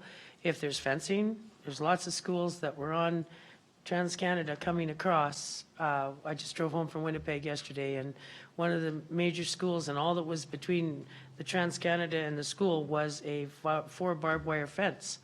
So the school grounds, it is under my understanding, goes to the south. Like the actual grounds go to the south side of the school. On the north side creates parking. It's when these people pull out from the school to get onto the road, that would be the issue. And I still believe that stacking traffic in 2 or 3 lanes is more dangerous than having them come out 1 and 1. Yes, there's a crucial time, 3:30 school's out, but you know what? You get through the process. They come out of the high school in Strathmore, 1 at a time across the 4-way stop. But that being said, there shouldn't be near the traffic as what it is in Strathmore. So I don't believe in changing the school zone limit along there, nor do I believe in putting in a 4-way stop. And I certainly don't want to stack traffic up so that we have 3 people pulling out at the same time to go east, north, and west. So I think that the intersection is fine as it is. And that's it. Okay, Ben? Yeah, and I agree with about 90% of what Brenda said. The idea of what Alice said with if the police are that upset about it, the police can make a request also, and that when you request a change in speed zones on these highways, you have to have a report from the RCMP as to the change of that. If you don't have that, you don't get it. So if they want to make that request, that's fine. If we make a request that we'd like to see a change, or through the school board make that request, I think it should be the school board that makes the request, not us. It's their process, it's their property, so I think if we do it through the school board. Then they go through the proper process and they get all, and if they change it, the speed limit down to 60 through there, I don't have an issue with that, but a 4-way stop on a 3-way highway, it's kind of hard to do, because the province will never agree to do it off a secondary onto a primary. And they won't do a traffic circle. And I think we need to wait and see if there is going to be issues, because like Brenda said, you drive around this country, you've got them schools all over the place, and the only thing I've ever noticed is a reduction in speed signs, and they all have the same issue, vehicles coming on and coming off. And it's an open intersection, it's visible, and the truckers and the people that are using it, they will get to understand that between the hours of 8 and 9 and 3 and 4, you kind of keep your eyes open, but the school will have a lot to do with that too. Like I said this morning, they can control the traffic coming out of the schoolyard. They control the traffic coming out of the schoolyard. It controls the traffic going onto the highway. So I think we're worrying a little bit too much about something that isn't as big a worry as people like to think it is. Brenda? And that being said, I guess the reality of it is a prime example of a school that's on a secondary would be Chestermere. And it is really close to the road, meaning it's only yards away from the road. This school is set back off the road and on a separate road to go through. You're not, So I look at, I don't think there's going to be an issue with that. And you're right, Ben. I think the RCMP, if they feel that it's necessary, and the school board should be requesting that. I believe there's a speed limit through Chestermere. School hours, 30 clicks. Yeah. Any other questions? Okay, continue on with your report. Yeah, so when I had these questions asked of me, I felt it was better to bring it to the council, have a good conversation, and where it goes from there, like Ben said, I think we are premature, but I just wanted to make sure everybody heard what I said I'd bring to the council. I believe I did send some information on from the Canadian Badlands. There was a number of grants available, and one was the 150 that had a very short timeline. I think Bernice said the Cheadle had put in for 150 grant. I know the Galician Community Hall did, and the Ag Society was. So I know of that many in the area. I don't know anybody else, but it's a very short timeline, so hopefully you get it back to your communities and maybe they can access it in some ways. Other than that, that's all my report. I'll move my report. Any questions? All in favor? Carried. While we're a little bit on grants at the FCM, and Prime Minister Trudeau was talking about grants, their Building Communities Grant, I believe it's called. They increased their participation from 33% to 50%, and they will be giving all the money out, he said. Last year and currently this year, there's 2 provinces don't have agreements with the feds on giving the money out, which is Alberta and Quebec. He says any money that's unclaimed at the end of the year will be going into the gas tax fund and it will be distributed through the gas tax. So if we don't get an agreement through our provinces, we're going to lose out on our share and everybody will get it through the gas tax. Okay. That was just a little tidbit I threw in, so we'll move on to Councillor 2 report.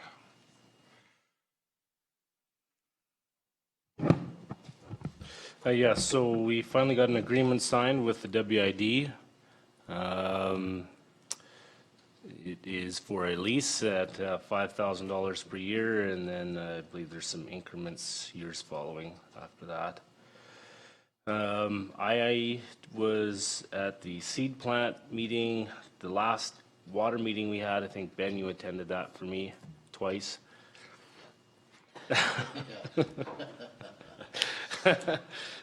So I appreciate that. So moving along with that, the Strathmore seed plant is now looking at hiring a general manager. We made an offer to somebody last week, and I guess the offer wasn't quite good enough because they took a position somewhere else. So we do have a couple backups. What that means for the seed plant is the current manager is going to step back, Keith Reynolds. He wants to concentrate on his seed cleaning and his seed treating, and he wants to take less responsibility on. He has been there for 30 years or something, so he's kind of the face of the organization, but at the same time, they need somebody in there to kind of look at all their aspects. When they started this facility, it went from being just a seed plant to being a commercial enterprise. They're filling seed cans, cleaning lentils, peas, and things like that that are going overseas. So they still have their facility open in town that is filling seed cans as well. So they're doing very well with that. So it's morphed into something that really needs a manager to have some sort of control there. So that is going well. I thought I had one more thing. Also, I attended with Alice. The work that's being done on the Gleason heavy horse hitch, for lack of a better word, I guess. There's some organization going on with that. I do have some questions for Jim that I thought maybe after council, if you were around, I could talk to you about. But other than that, that's my report. Any questions, Brenda? Yeah. I believe the letter from MPE is part of your report? Is that what I'm gathering? I see it there. I see it there. Page So it's 190. underneath the executive status report for the Wheatland Regional Corporation from Baja. So I'm looking, and it's a request letter from the Wheatland Regional Corporation for the request to put the line in the ditch. Is that what I'm? And then there's also a bridge proximity to it. So do we need to, are you coming back for a request for decision on this, or you're doing it up as a request for decision, or do we need to make a motion on that? Is that why it's contained in here, or? So that's through to Rex. Or through to the I think chair, I'll- through the I'll get CAO. CAO to answer that. Yeah, they're looking for a decision on this. And I guess from administration standpoint, we don't support this, as you know. We've done it, council's done this in the past. There is good reason not to allow it in the roadway right away, but I know that council did give permission for the other Wheatland wastewater utilities. effluent line to go in the ditch. So we have, and I know the group has worked with us, and if it's permitted to go in the ditch, if council permits that, they would ensure that it goes in the ditch side rather than in the middle of unused road right away. A lot of this is unused right now. That's one thing that we're adamant on. We don't want it in the middle where if we ever do build a road there, then we got to contend with this water line. So at this point, it doesn't fit in with the policies. So as administration, we don't endorse it and we can't approve it. It's a council decision. So that being back to Rex's report is you would require, MPE is requiring a request for a decision on whether we put the line in the ditches. So I guess I can make a motion in regards to allowing that to be put in the ditch. But I guess my other question is why is there a bridge picture attached to it? And that is through to the staff, I guess, through to one of the staff. Why is there a bridge picture in here as well? So there's one bridge that is very close. As you can see, the ditch line in the picture it lines up with the abutments on the bridge. So that would mean the pipeline would be very close to that abutment.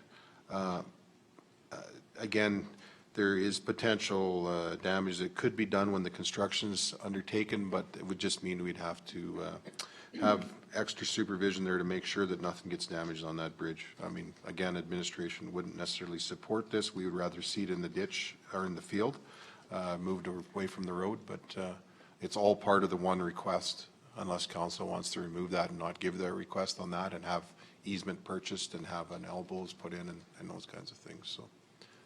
So, go ahead, Alice. I've asked enough. You go ahead. Well, I have no issue with it going in the ditch. Like I'm agreeable with Alan. You don't want this run down the middle of where the road would be, because 9 feet wouldn't be sufficient. It would have to be well over 12 feet, or it would be frozen before you knew what was happening. So I think that the motion is okay, but I think we need to have something put in there that before any digging's done, that it comes back to either Mike or Dave to have approval of exactly where they want that to go, so that it's put in the proper place to start with. And if it means doing an elbow around this bridge, it's not wise to be cutting through the ditch on a bridge, because what happens with it, if there's a high flow level on that bridge at any time, it'll wash and erode the trench out. So it certainly needs to be, you can call it a shoe fly is what we normally refer to them as, around that bridge. And if that means purchasing some land from the farmer, then so be it. But it would be the wisest thing. So that's my opinion on this. So, Mr. Chairman, if that's what council's position is, I guess in the motion it could say approval of this water line to go in the county road allowance to be coordinated by administration, if that's acceptable, and we'll work our way around that bridge, see what we can do so that we don't damage the integrity of the bridge or the integrity of anything else. You good with that, Mike? And just through the chair, we have been in discussions with MPE throughout the design process on this, and actually requested a lowering of this line before it came to council here in a number of areas, just to make sure any future road constructions accounted for, that we have any cuts that we're going to be doing in some of the crest curves there, that we ensure we plan ahead for those. So the design is adequate depth regardless. So council knows there's the technical committee in which the Wheatland County staff are part of. So they're part of the technical committee that puts together these designs. And then, that Wheatland County, oh, how did you put that? Would you like to reread my motion, please, sir? Did Wheatland County does not approve this? Oh, no, that was my motion. Sorry. I'm not allowed to do that, am I? That Wheatland County approve the placement of this water line in the road allowance, and further that the coordination on site be done by administration of the actual location of that. Okay. Location and safety, maybe? We want to have these things safety, or do you want that Oh, yeah, in the there'll be motion? safety, yeah. Yeah. The safety officer will be there out there all the time. I know Okay, she will. good. Okay, go ahead. As long as you add location and depth, because Mike, that's a very important thing for road crossings. They'll probably be line boring the crossings, would they not? Yeah. Yeah, they might actually be boring the 350 meters at a time in the ditch, not actually open cutting it. Yeah. Who knows, exactly. but, so Yeah. we could put vertical and horizontal alignment to be coordinated by administration, if that helps.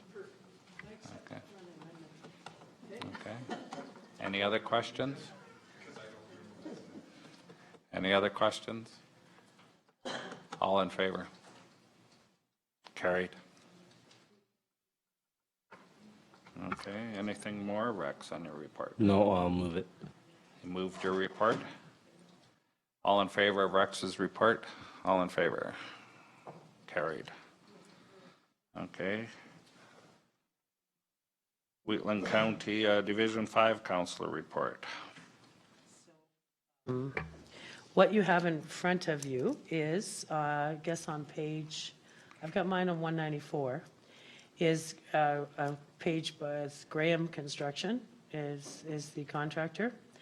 But what you have beyond that is some really weird maps, and I'm just going to walk you through them.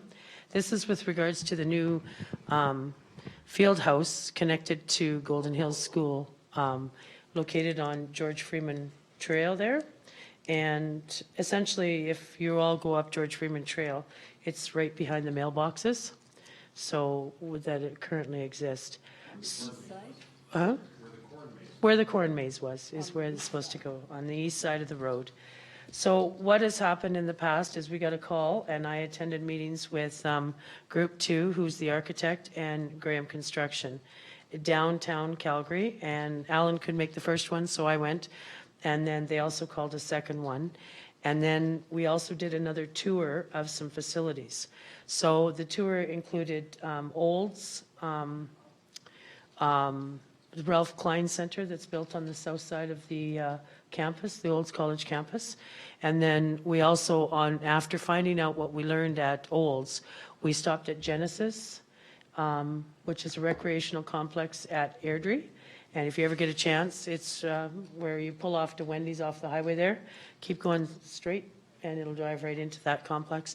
And then we went to the Foothills Soccer Association in Calgary. What you have before you is different options and the costs. And I know that Alan has received newer costs, you said, in the last day or so, some more cost updating. What we did learn is that I think the town of Strathmore, myself, and the school did like a D walking track, so as opposed to not a D. And what a D means is if you took a D and wrote a D and you put two lines and then wrote a D the opposite direction, it gives you more angle and more, and also a 4. So we're looking, we did agree that a 200-meter track, D track, is what we need to make sure that our ratepayers and on all ends are going to be happy with the walking track. So what you have is some schematics here, I guess, what you call it.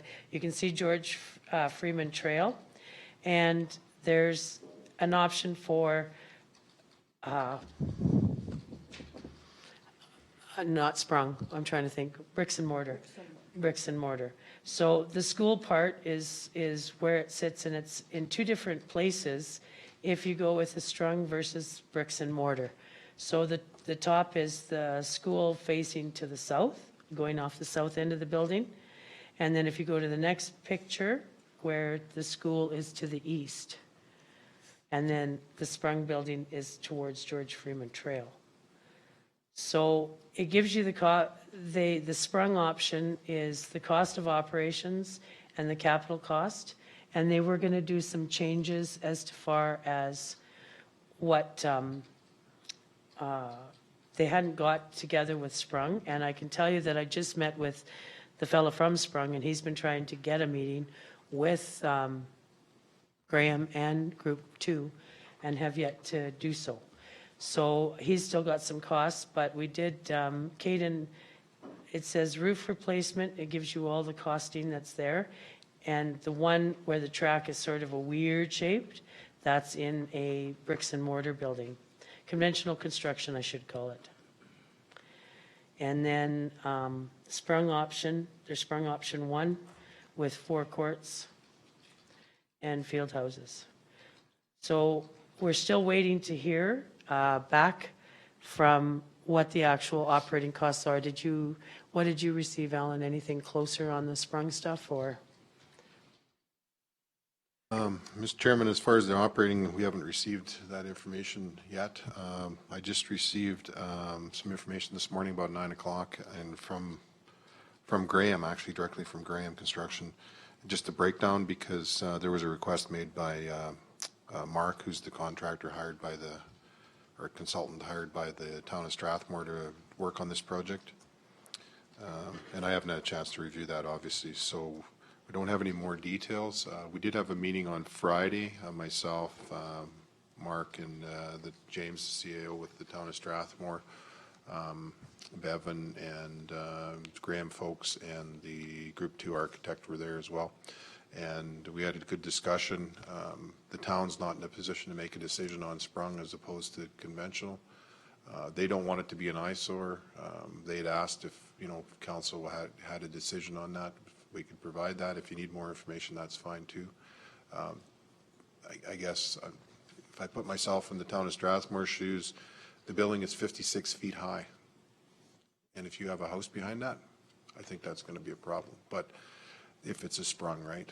If it's a conventional building, it would be about 32 feet high. It's still going to be a big building, but not 56 feet high. So I think that's going to probably be the biggest challenge. You can certainly make it look nice, but 56 feet high is a big building. That'll be one of the biggest buildings, tallest buildings in that area of the town.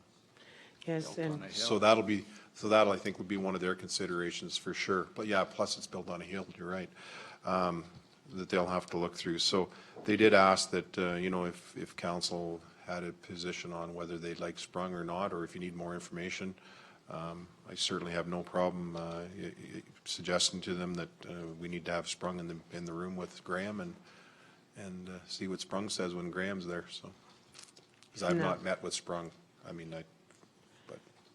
And from that, we also wanted some architectural.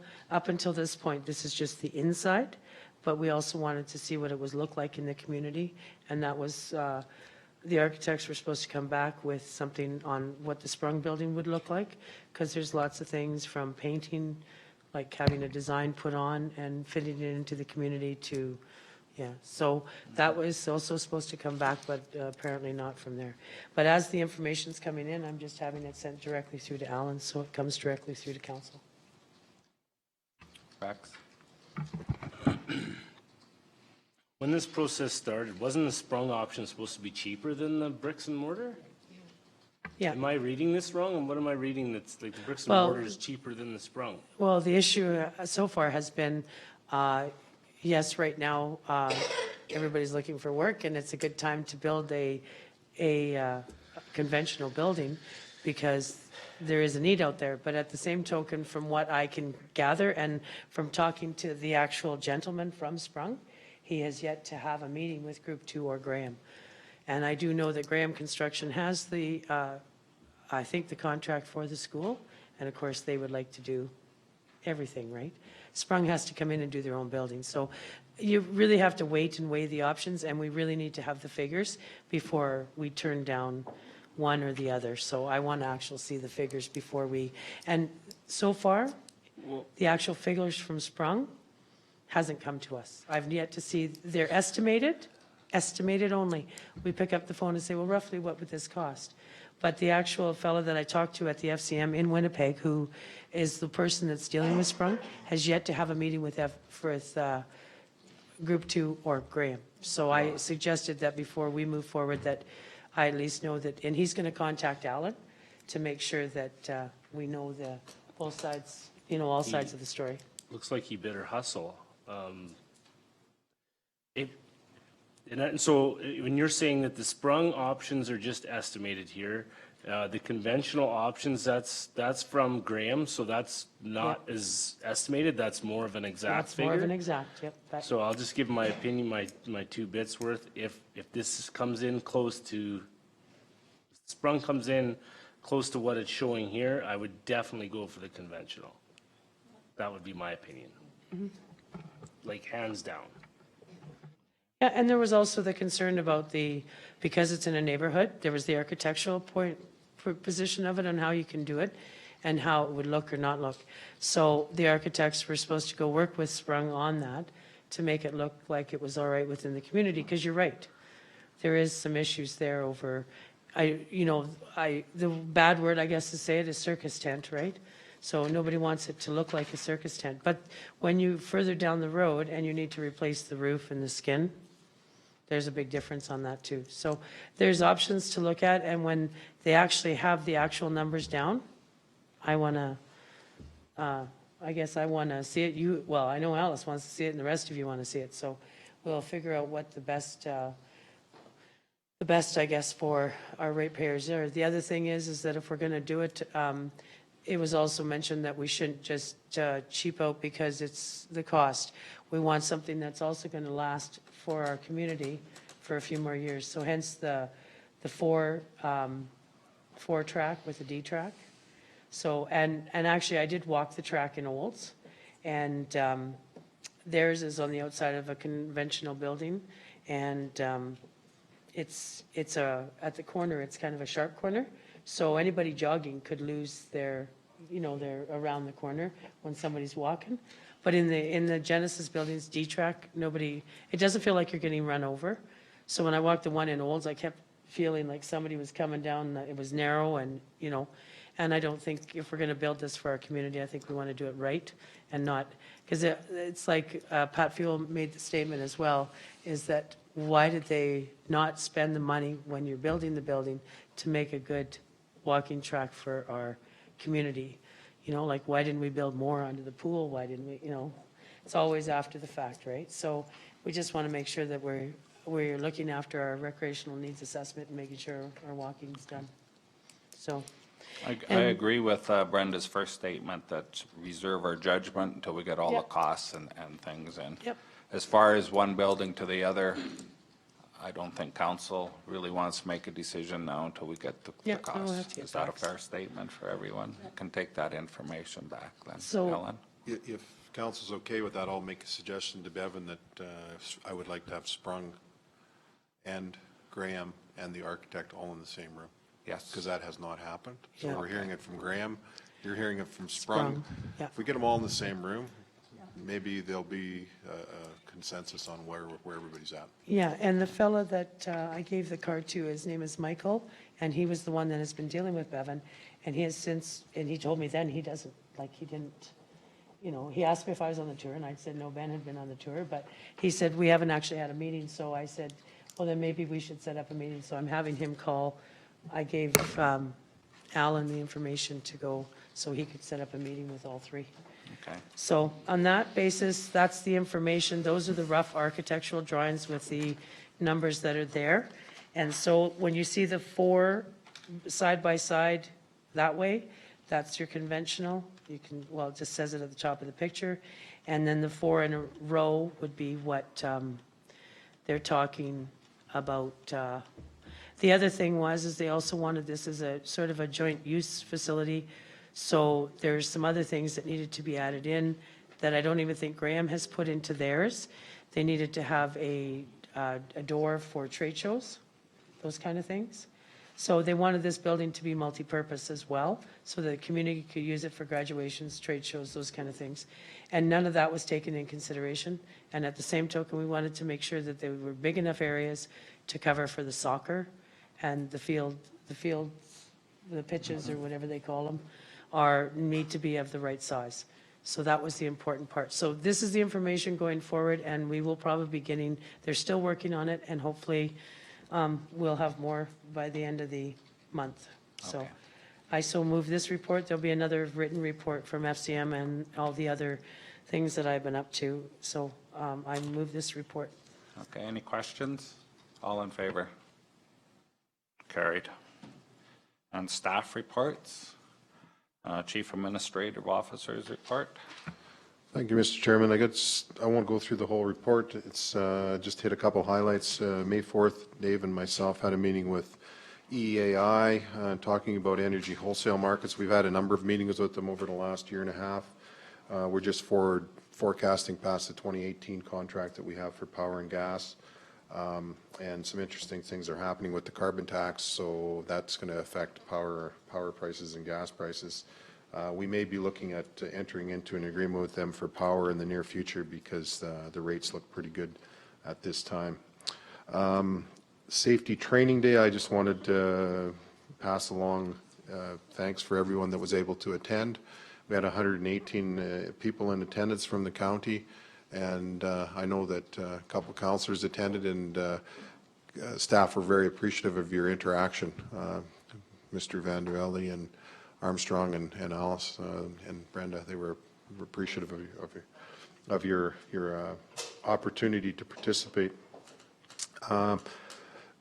There is a comment on May 16th. Dave and myself met with Alberta Transportation representatives from Lethbridge and Calgary in regards to the secondary highways. There was a letter received. I don't think it's in your package because it came in after the packages were sent out. And it just says, thank you for taking the, this is from Minister Brian Mason. Thank you for taking the time to meet at the 2016 Alberta Association of Municipal Districts and Counties Spring Convention. I appreciated our conversation regarding your council's Alberta transportation issues and concerns. As discussed, the possibility of having an agreement wherein the county assumes control over highways 842, 569, and 841 in exchange for compensation for Alberta transportation has merit. As I indicated, the proposed total funding commitment from the county's proposal of approximately $46 million is cost prohibitive for Alberta transportation. However, some scenarios have present benefits to both parties to see these proposed transfers occur. I have asked Alberta Transportation staff to contact county staff to further pursue this initiative. The other highways related concerns, such as Highway 24 at Cheadle, Highway 1 and Highway 901 intersection signage, and Highway 1 and 842 intersection, which were brought forward, will be reviewed, and regional staff will be in touch to provide information to county administration in the near future. So interestingly enough, this letter was sent on April 1st, and we didn't receive it till May 27th. So, and I can tell you our mail's pretty straightforward, so it sat on somebody's desk somewhere. But at the end of the day, our meeting on May 16th with the administration with Alberta Transportation, I thought was very good. They're going to make a proposal back to the minister. And I believe Councillor Armstrong, and I wasn't in the meeting in Edmonton, but there was a strong understanding. I think Darren was there, and he met with us as well. Strong understanding that if the county would commit to rebuilding the road, that Alberta Transportation would look at doing the gravel and the paving. So that's the proposal they're going to take back to the minister, actually Deputy Minister Bass, and then see if the minister will endorse that. So. They would probably give us some kind of granting. We're not the only ones. I think they said there's at least 5 other counties in the province at this time that are looking at similar type things. The issue they have is they don't want to upgrade the road and hand it to us because now it's got some value. Most of these roads have zero value. There's really nothing on the books, so they can hand them to us and give us a grant. That would work the best for them. So they just have to work out the mechanics with that. So they're very positive. It was a very good meeting, and they really appreciated all of council's comments. So whoever was in the meeting, and I don't know who exactly was there. So The only other thing I wanted to mention was CAMA in Winnipeg. Myself and Jim Laszlo and Michael Zier were in attendance at CAMA this year, and maybe they'll speak about it in their reports. Very good conference. I enjoyed Winnipeg, never been there before. It was very informative, educational, and good to see about 214 delegates, I think, this year at the CAMA convention, or conference, I should say, and it was very, very well attended and a good event. So I wanted to also say that this Friday I'm going to be away. I will be in Edmonton at pre-convocation, and Saturday is the convocation in Athabasca for my MBA. And obviously July 15th I'll be taking some holidays, booked a cruise and whatever for the summer. So that's my report, Mr. Chairman. Any questions? Brenda? Sorry. I happened to see an email this morning saying that, from Lisa, by the way, congratulations Thank on you. your completion of that. Sorry I didn't respond back to the email, but I just didn't have my phone, and Yeah, thank you. so congratulations on that. Okay, any other questions? Alice? A little further on that transportation meeting. So were they open to all of those roads, 842 and 9? Yes. So it was the whole package, say?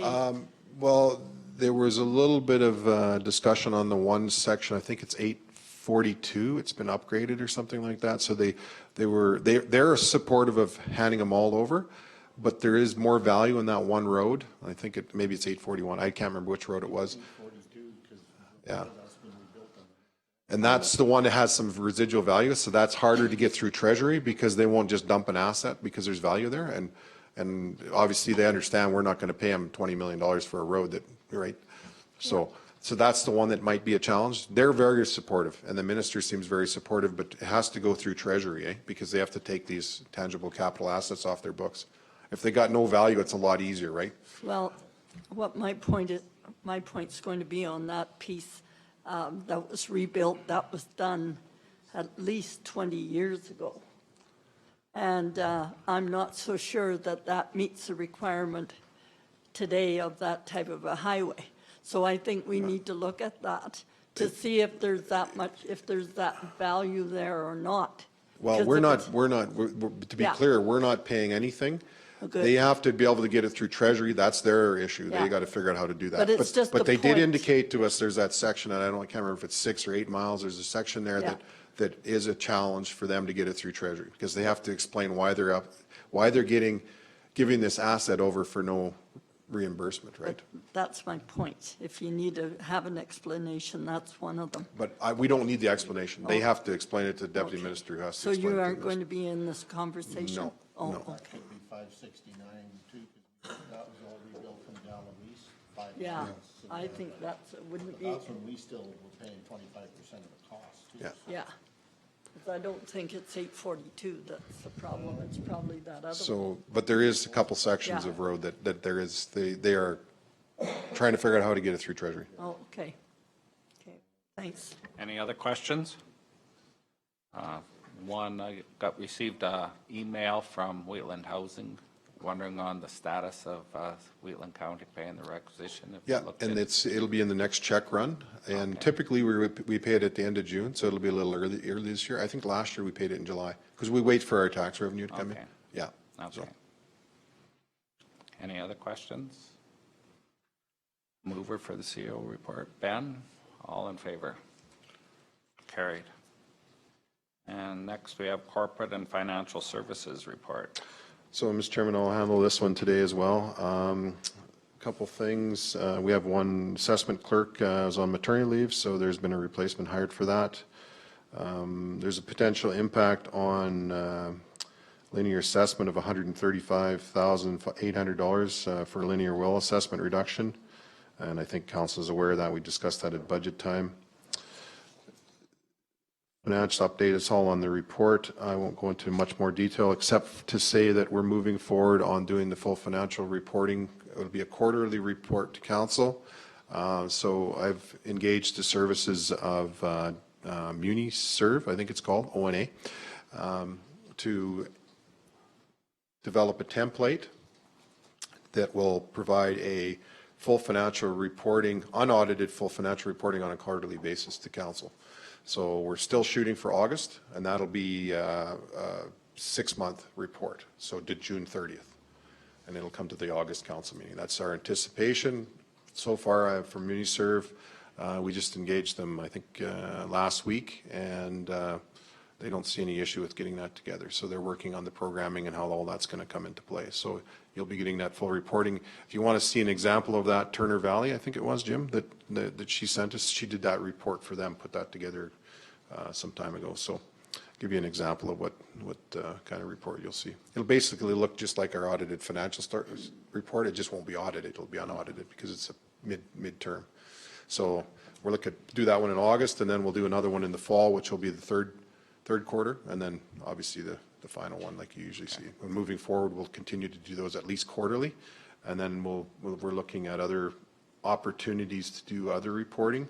Other municipalities that I've worked for didn't have financial reporting either when I started, and most of them we ended up doing monthly reports. They're a lot smaller municipalities, obviously, but I think we'll start with the quarterly reports and get that honed down, and then we can look at doing maybe mini reports on a monthly basis. So. Okay, thanks for that. Any questions, Alice? Can that not be done in the system you've already got?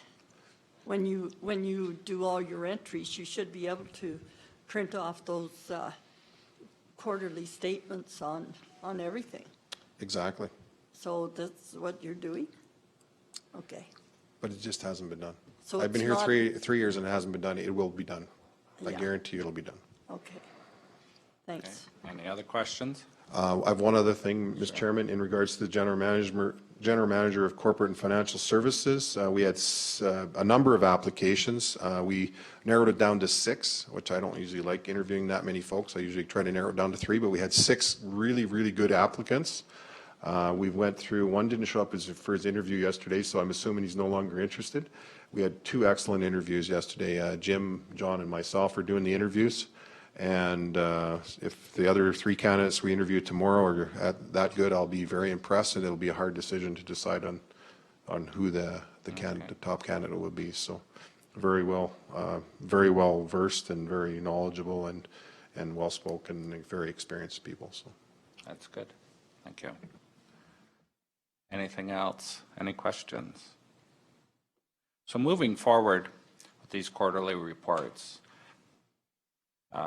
Councillor Brenda had a comment this morning. We used to have the 2 part of, and I can see merit of having our financial report, a different report as the corporate and financial services report, because it's more encompassing, the one as compared to the other. I know Brendan made a comment to that. Is council agreeable to that, that it would take 2 motions, but it'd be more honed in, more fine? Yeah, Ellen? Mr. Chairman, I prefer to approach it, unless council has an objection to that, is to do a request for decision. It'll be part of the main request for decisions. Okay. This is the financial report except as information. Okay. And the financial report, likely I'll be presenting that. Our finance people are available, but most of the stuff will have to come through me anyways. Okay. Council okay with that?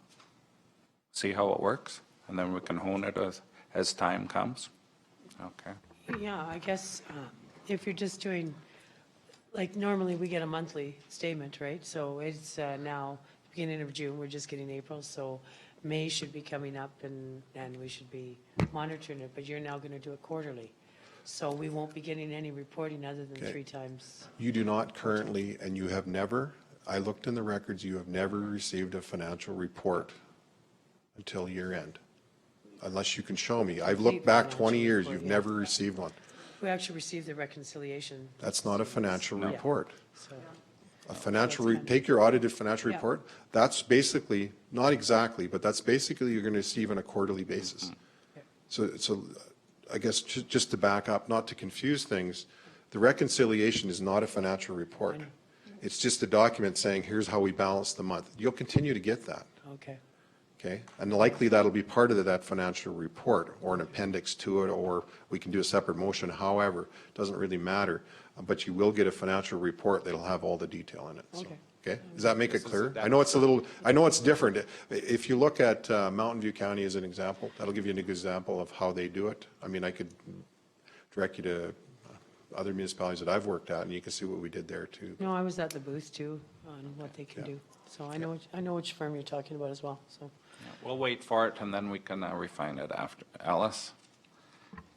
That was always my concern when you see the bank reconciliations are 3 and 4 months behind. You can't do even a quarterly. So this, to me, will make it much better, that that will be included in that quarterly where that reconciliation is done, because it has to be done to give us that quarterly. So 100% on the mark, and Yep. as you saw today, we're right up to schedule, April 30th. That's as good as we can get because May was only like a week ago. Exactly. So we can't produce it overnight. Nope. And No, don't no. forget, the council package went out on the 26th or 27th of May, so, Yeah. so we're No, we're no. caught right up on that right now. Yeah, and I'm not talking about that one. I'm just talking when you do the quarterly, that will all be included because you have to have that. So that's a much fuller report. I like to see that. Thanks. Okay, motion for the corporate and financial services report. Rex is moved. All in favor? Carried. And transportation infrastructure services report.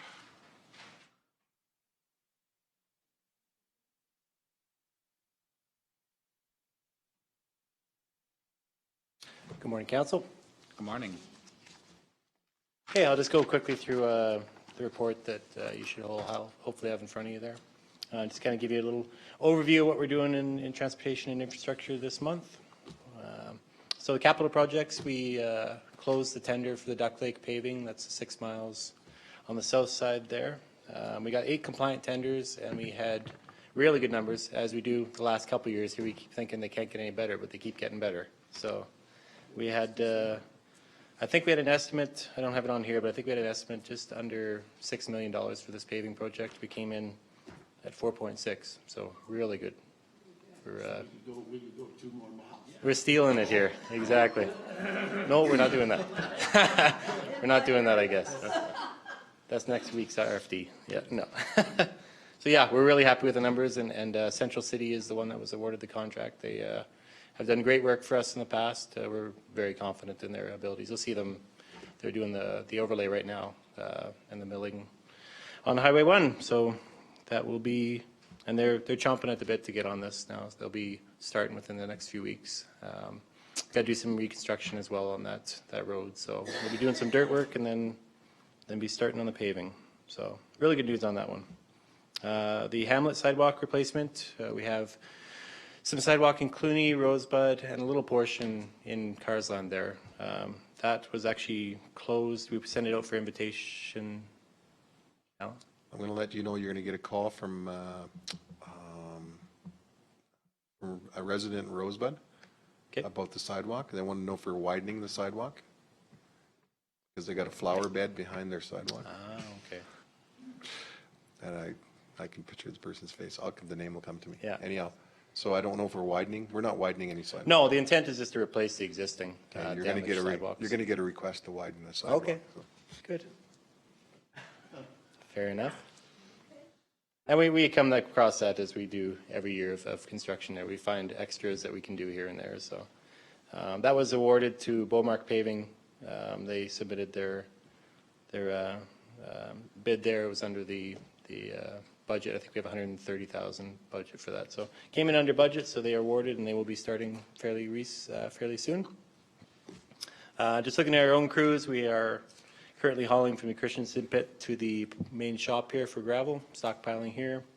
Seasonals are starting again. We're fair ways away in our first application of calcium here. The deadline for the second application is on the 10th of June here, just in case any of your ratepayers are requesting details on that. And full details are always on our website too. It's a pretty good site to manage there. Hamlet Utilities, we've installed some new flow meters for our effluent pumps in Gleason and Clooney. The irrigation pump pivots are going now, so we're supplying water to those 2 sites there, and definitely need it right now, so. We also are doing the shock chlorination on the wells in Rosebud and doing a lot of street valve maintenance, just kind of clean those out with our hydrovac. It comes as a really useful tool for cleaning out those valves there, so. Mulching crews on 251, they'll be there for a while. 230 with the weather we're having, we're moving along really good on there. Township 230 will be done probably within the next month, and then move on to our next project, which is hopefully still Range Road 254. That's to the Calfac Road, just west of Strathmore there. We're finalizing agreements on that now, so should be our next road that we hit. Gravel crushing, Sage is down in Christensen. They have just over half of that 80,000 tons crushed on that site there. Symbiotic, we are hopefully have them finalize their application to environment for this pilot project. We kind of decided on going with a pilot project on the existing site now, the Rosebud septic field site. I think Alan had a meeting with the community last night just to kind of finalize details on aesthetics of it and that sort of thing. So I think hopefully we're ready, good to go on an application to the environment and get that thing, at least a pilot, started to prove this technology will work. We'll hopefully see that before the summer's end on site there. And regional water, we have pre-qualification for earthwork contractors. So we wanted to weed out all the bad ones at the end there. We didn't want to deal with having a lot of non-compliance come in that we had to really question. So we sent out a pre-qualification for these guys. Got 18 or 19 in, and we weeded it down to about 7 decent ones. So we've accepted them, and so basically now when we release the tender for that reservoir, it'll just be lowest bid wins kind of thing. We've already pre-qualified these guys. We're doing the same thing with the potable water pipeline right now, and that's, I just got the email this morning, so we'll be reviewing that and be ready to pre-qualify contracts on that by the middle of June. And then the CAMA conference, I was lucky enough to attend that last week. It was amazing networking opportunities. I've been to Alberta conferences before, but to actually go to a Canadian-wide one and speak with people in the same position as myself from other areas and get details on how they handle waste and lots of regional water systems. I got a lot of neat ideas on that, and right down to financial reporting. We talked to a lot of folks as far as what kind of financial software they use and what problems they've had with them. So the sessions are really good to attend there as well, and we attended all of them, but really the coffee breaks and the networking between it is what makes those conferences really beneficial to attend. So thanks to council and everyone for sending us there. And that's my report. Okay, thanks, Mike. Before I let you go, I had a couple additions. I think Ben has. There you go. I left lots of space here.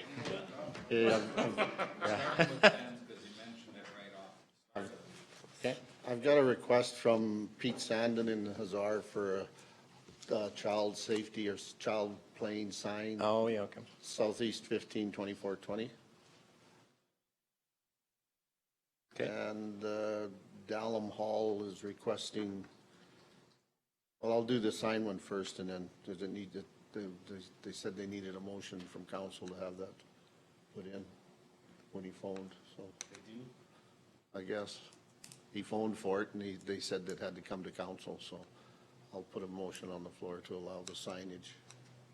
He's willing to pay, he has no issue with the cost. He just wants to sign up.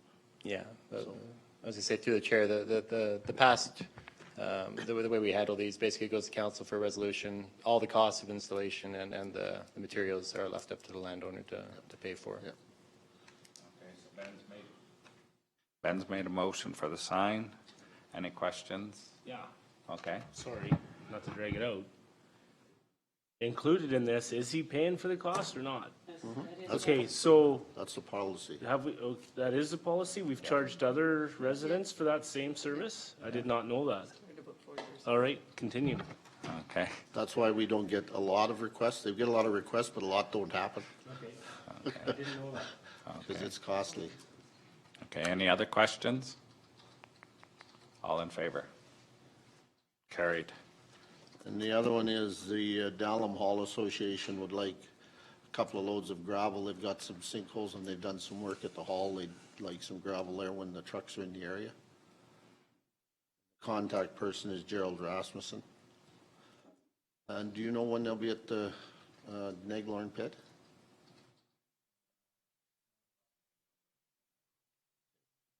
I told them I couldn't give them a date. I just said when they're available, they'll do it, and they're putting up flags around it right now so people don't drive on that area, so. So is that a motion, Ben? To allow the Dallam Hall Association a couple of loads of gravel, Okay, coordinated with public works. Public Works.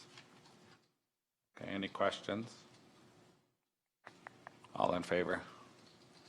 Carried. And I have a couple other questions, but I'll wait till these other guys get a chance. Okay, then I think Rex was next.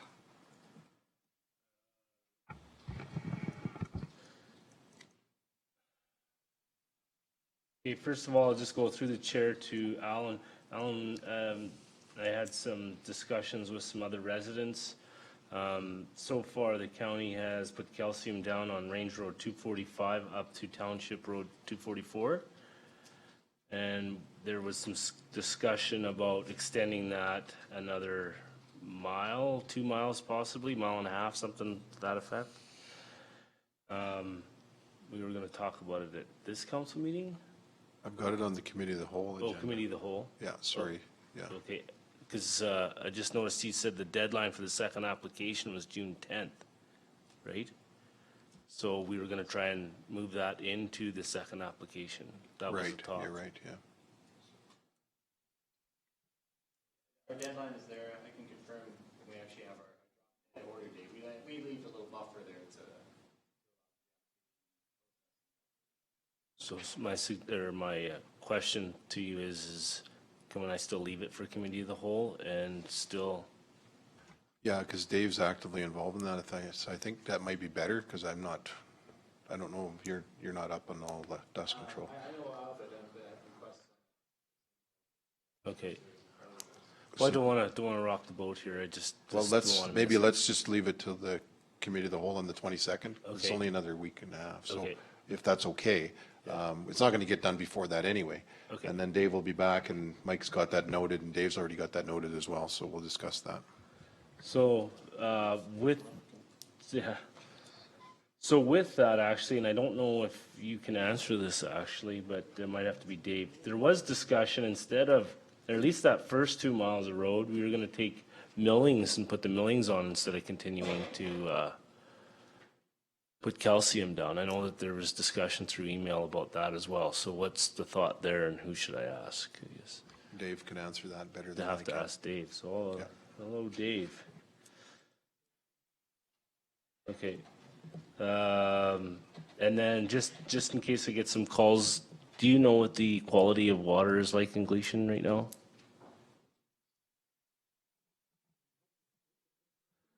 Well, but I mean, there's usually a lower level and a higher level, right? Like it goes up and down all the time. And I haven't had too many calls yet this spring, but I just kind of want to stay updated on that. Okay.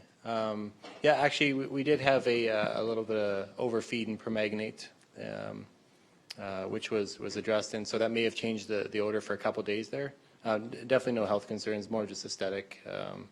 And other than that, we haven't got any calls for anything abnormal on that. I mean, we're feeding that permanganate throughout the system to avoid any of the algae blooms and to take down some of the contaminants that the sediments that are raised in that raw water reservoir. So our department hasn't received anything as far as aesthetic concerns. Is that all, Rex? Thank you. Okay, I think Bernice, you had your hand up? Do you know anything about the fixing up on the Cheadle Road down Style Street and around? We have a semi that parks there and he's bringing in full loads and it's breaking it down. Drew was out there and looked, Oh, really? but I didn't know what are the plans for it in case I'm asked. As far as repairs, I imagine it'll just be through the regular patching and that sort of thing. Yeah, There is, they are breaking it down, and then also in the wheels are going down quite low on the ditch line. right, okay. Yeah. Well, there's the band through that section there as well, so there shouldn't be any heavy know. loaded trucks I know. on there, so, like with everything, if there's, there shouldn't be, I should say. If I there's didn't any, realize he was driving through there with a load. Right. The people from Cheadle told me that he was. Okay. So we'll have to look into that, and can we get some gravel for the Cheadle Hall too then? It's got some low spots near the doors. Is that a motion, Bernice? Yes, please.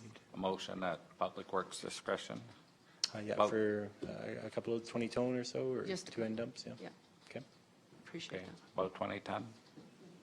Okay. Any questions? All in favor? Carried. Anything else, Bernice? Okay. Brenda, did you have your hand up? No, I didn't see Alice's yet. So, okay. My question is with regards, I had sent an email. We had chatted last time at the last meeting with regards to the north and the west boundary roads on Lake Samirfield, which is essentially the hamlet boundaries. So I got an email back, and all I read was the answer is kind of no for that one. So I wondered when we were going to calcium it. Because I'm having a really lot of phone calls knowing that 2 miles north of the highway over here on what's your road that you had? 245 is calciumed, and that serves some homes that are set back off. And we have a golf course and 111 homes, and the dust is just going across and the county's doing nothing. So the amount of phone calls that I've had in the last little while, especially after they found out this road was done, has been incredible. So I was wondering, or do I need to make it a motion? After all, it is a hamlet, or are we required? What's our policy with regards to dust control with inside of hamlets or boundaries of hamlets? So through the chair, that the policy is basically dust control is handled through primarily we do a traffic count on the road there and ensure that it's over our minimum required for any kind of dust abatement measures. After that time, if I remember correctly, it does go just through the discretion of Public Works. Is that right? Yeah. So it doesn't require a council resolution on that. You've given the authority back to our department there. So I know I haven't looked. I think Once Dave, it meets the traffic counts, then In a hamlet? Like, this is dust control in a hamlet. And we have dust control out in the county, 2 miles north of the highway, just down the road, that services probably about 20 houses best. And 20 houses best, and I have 110 homes and a golf course, which brings economic development into our county. And I've asked for dust control. We've asked for it year after year after year. So for me, this isn't a question on road control. This is a question about making sure our people and our asset, meaning Lake Samirfield that sits there, is looked after.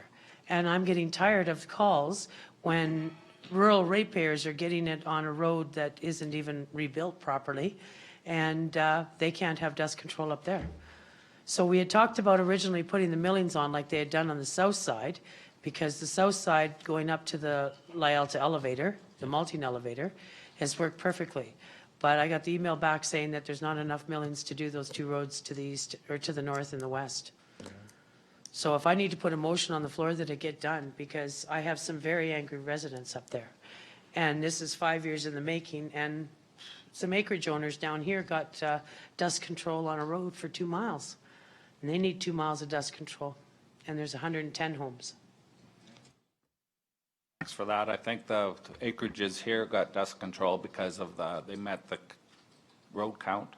that's correct. Yes. Okay, that's our policy, they meet a road count. I've had numerous calls too, and that's what I refer them to. They meet the road count. We have residents through all the county are getting dust. And I says, all we need to do is get a road count, a traffic count. It has nothing to do with what we talked about. We need only act on motions here. So I guess for the press, to be perfectly clear on that, they got it because of the road count, they met the criteria. We don't have a motion to do anything else, it's at the discretion of Public Works is what our policy is. So I'll make a motion that a road count be done on north and west of Lake Samirfield. And that, further to that, that the review of how dust control within hamlets are looked at the committee of the whole.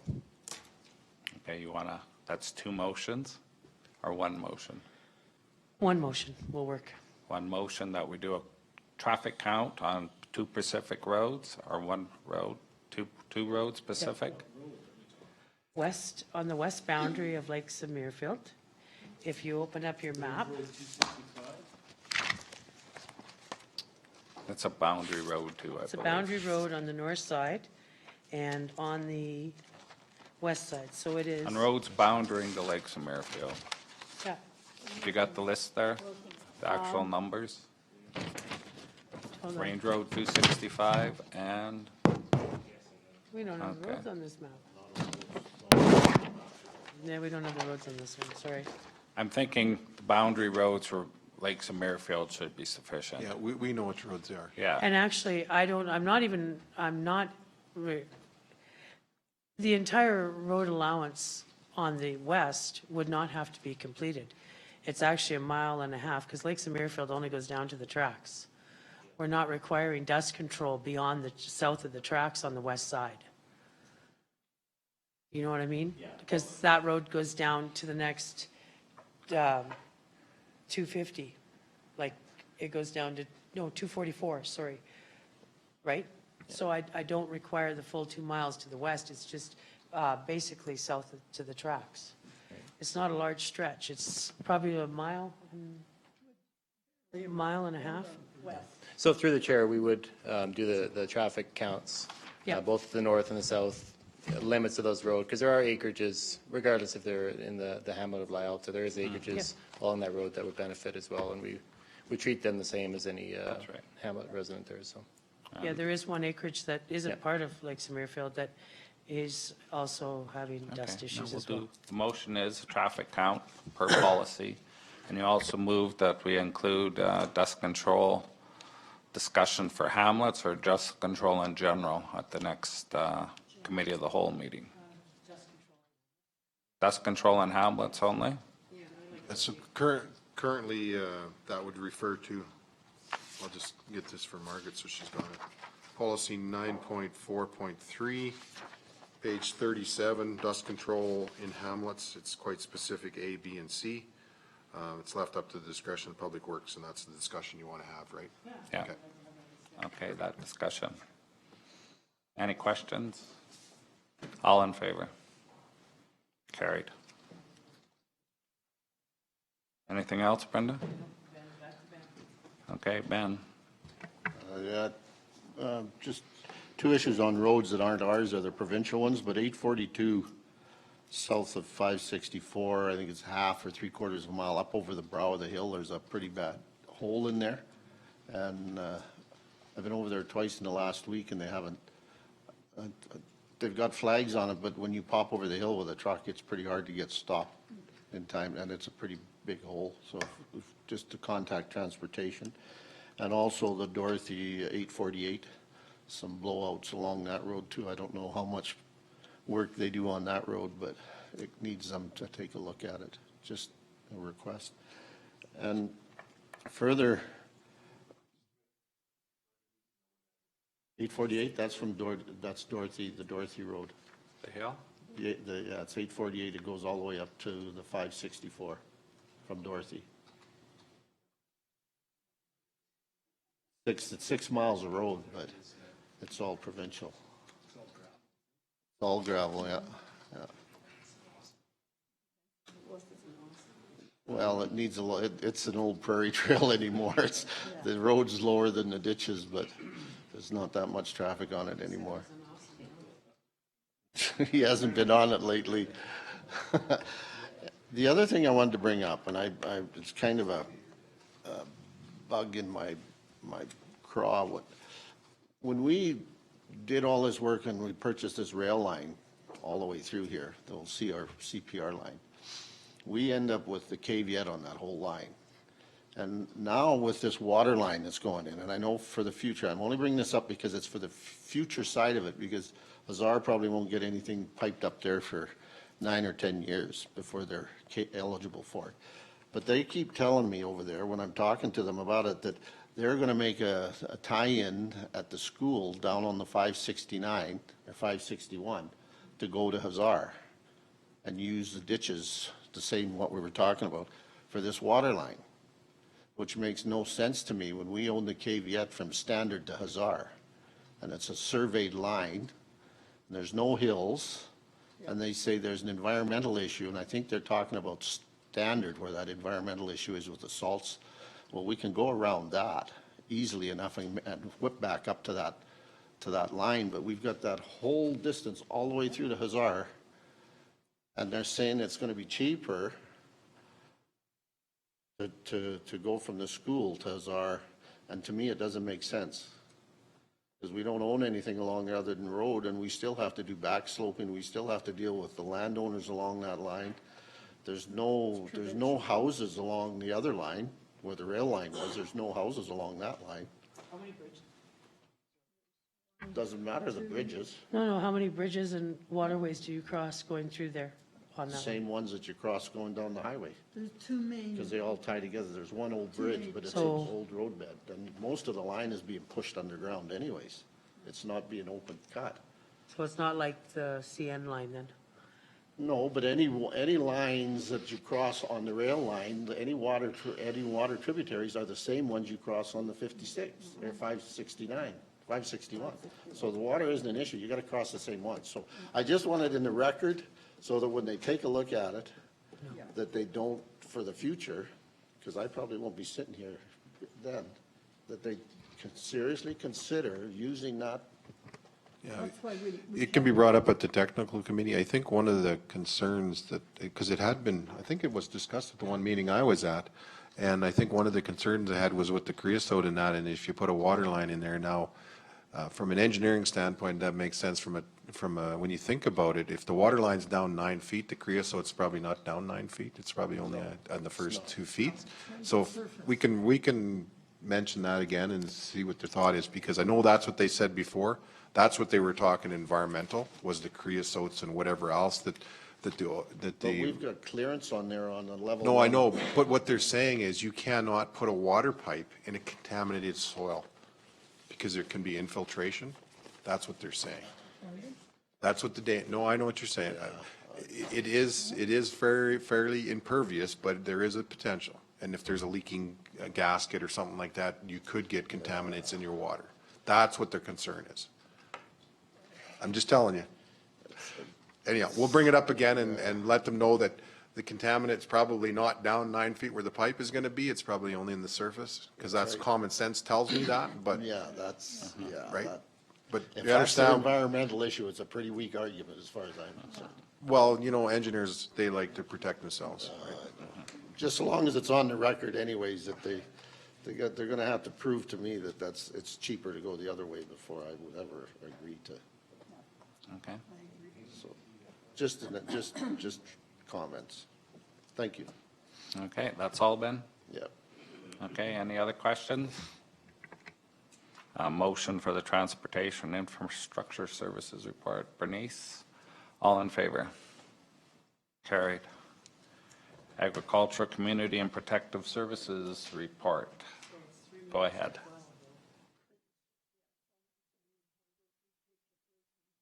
It's almost lunchtime and Jim's been waiting here. Okay. Is your report going to be longer than 5-10 minutes?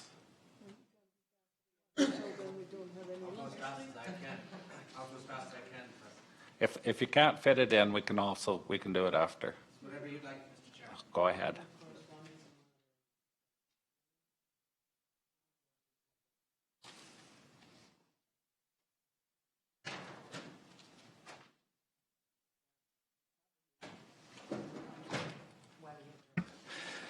Can't hear you, Brenda. Actually, you know what? I am going to say something. I'm sorry, Jim. I'm not of any offense to you at all. But we have plenty of time to talk and discuss the issues and about running proper meetings. And this is one thing that has been in my claw for a long time, that we have set times and whatever. And I certainly feel bad that we need to keep staff over their lunch hours and cut their hours short for their lunch hours.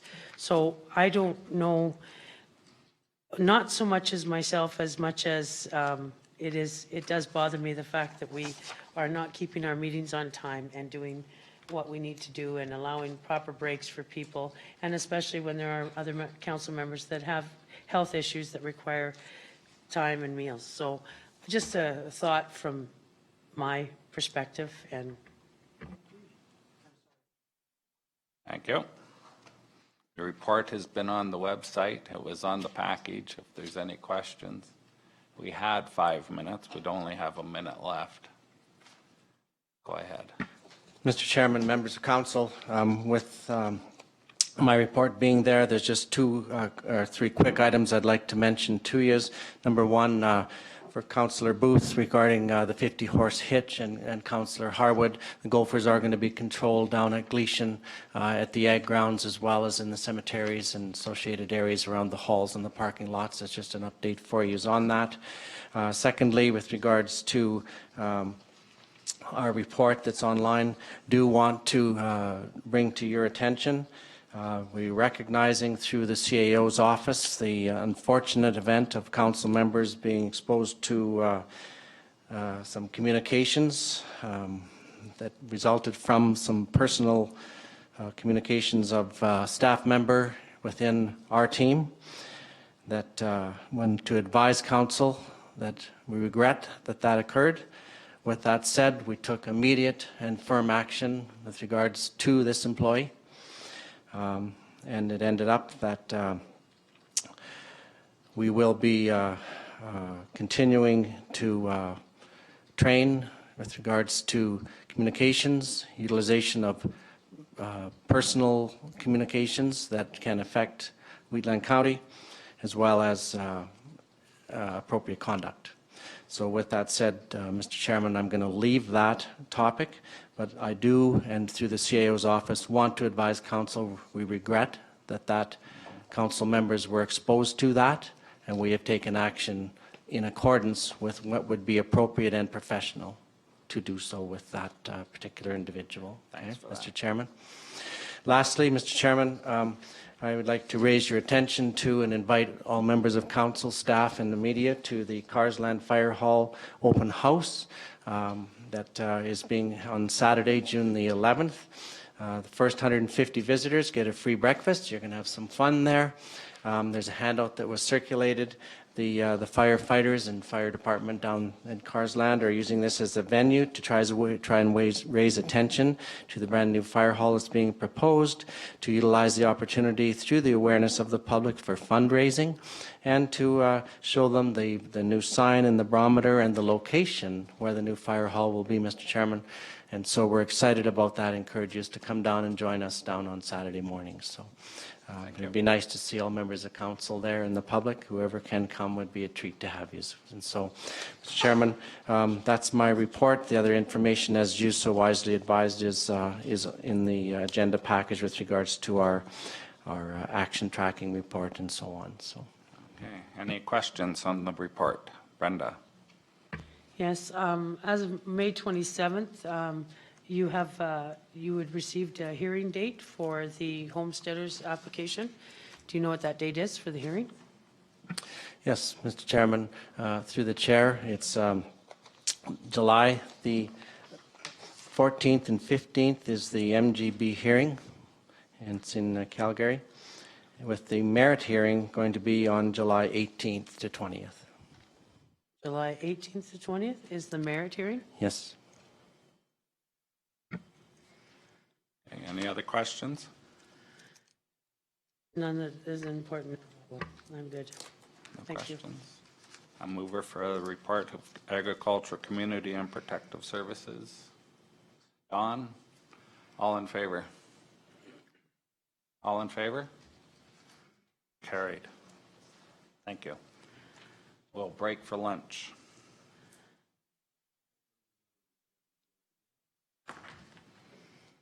That was the tax roll one. Okay, we can do that one then too. We won't break for lunch. Let's just finish. See, there's no, The council approve? Okay. Request for decision, municipal tax roll 6233000. Eagle Lake, I believe, yeah. Reimbursement of taxes paid for capital improvements on the land. Council's wishes. Also move, Mr. Chairman.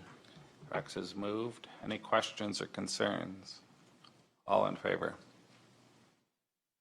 All in favor? Carried. Okay, now we'll break for lunch. Appointment at 1. Thank you for your ongoing support. Oh, sorry you had to wait so long, yeah. Okay. Just for question, I heard not on council, does that campground fall under the new regulation that's under the Canadian Tax Act that's causing some stir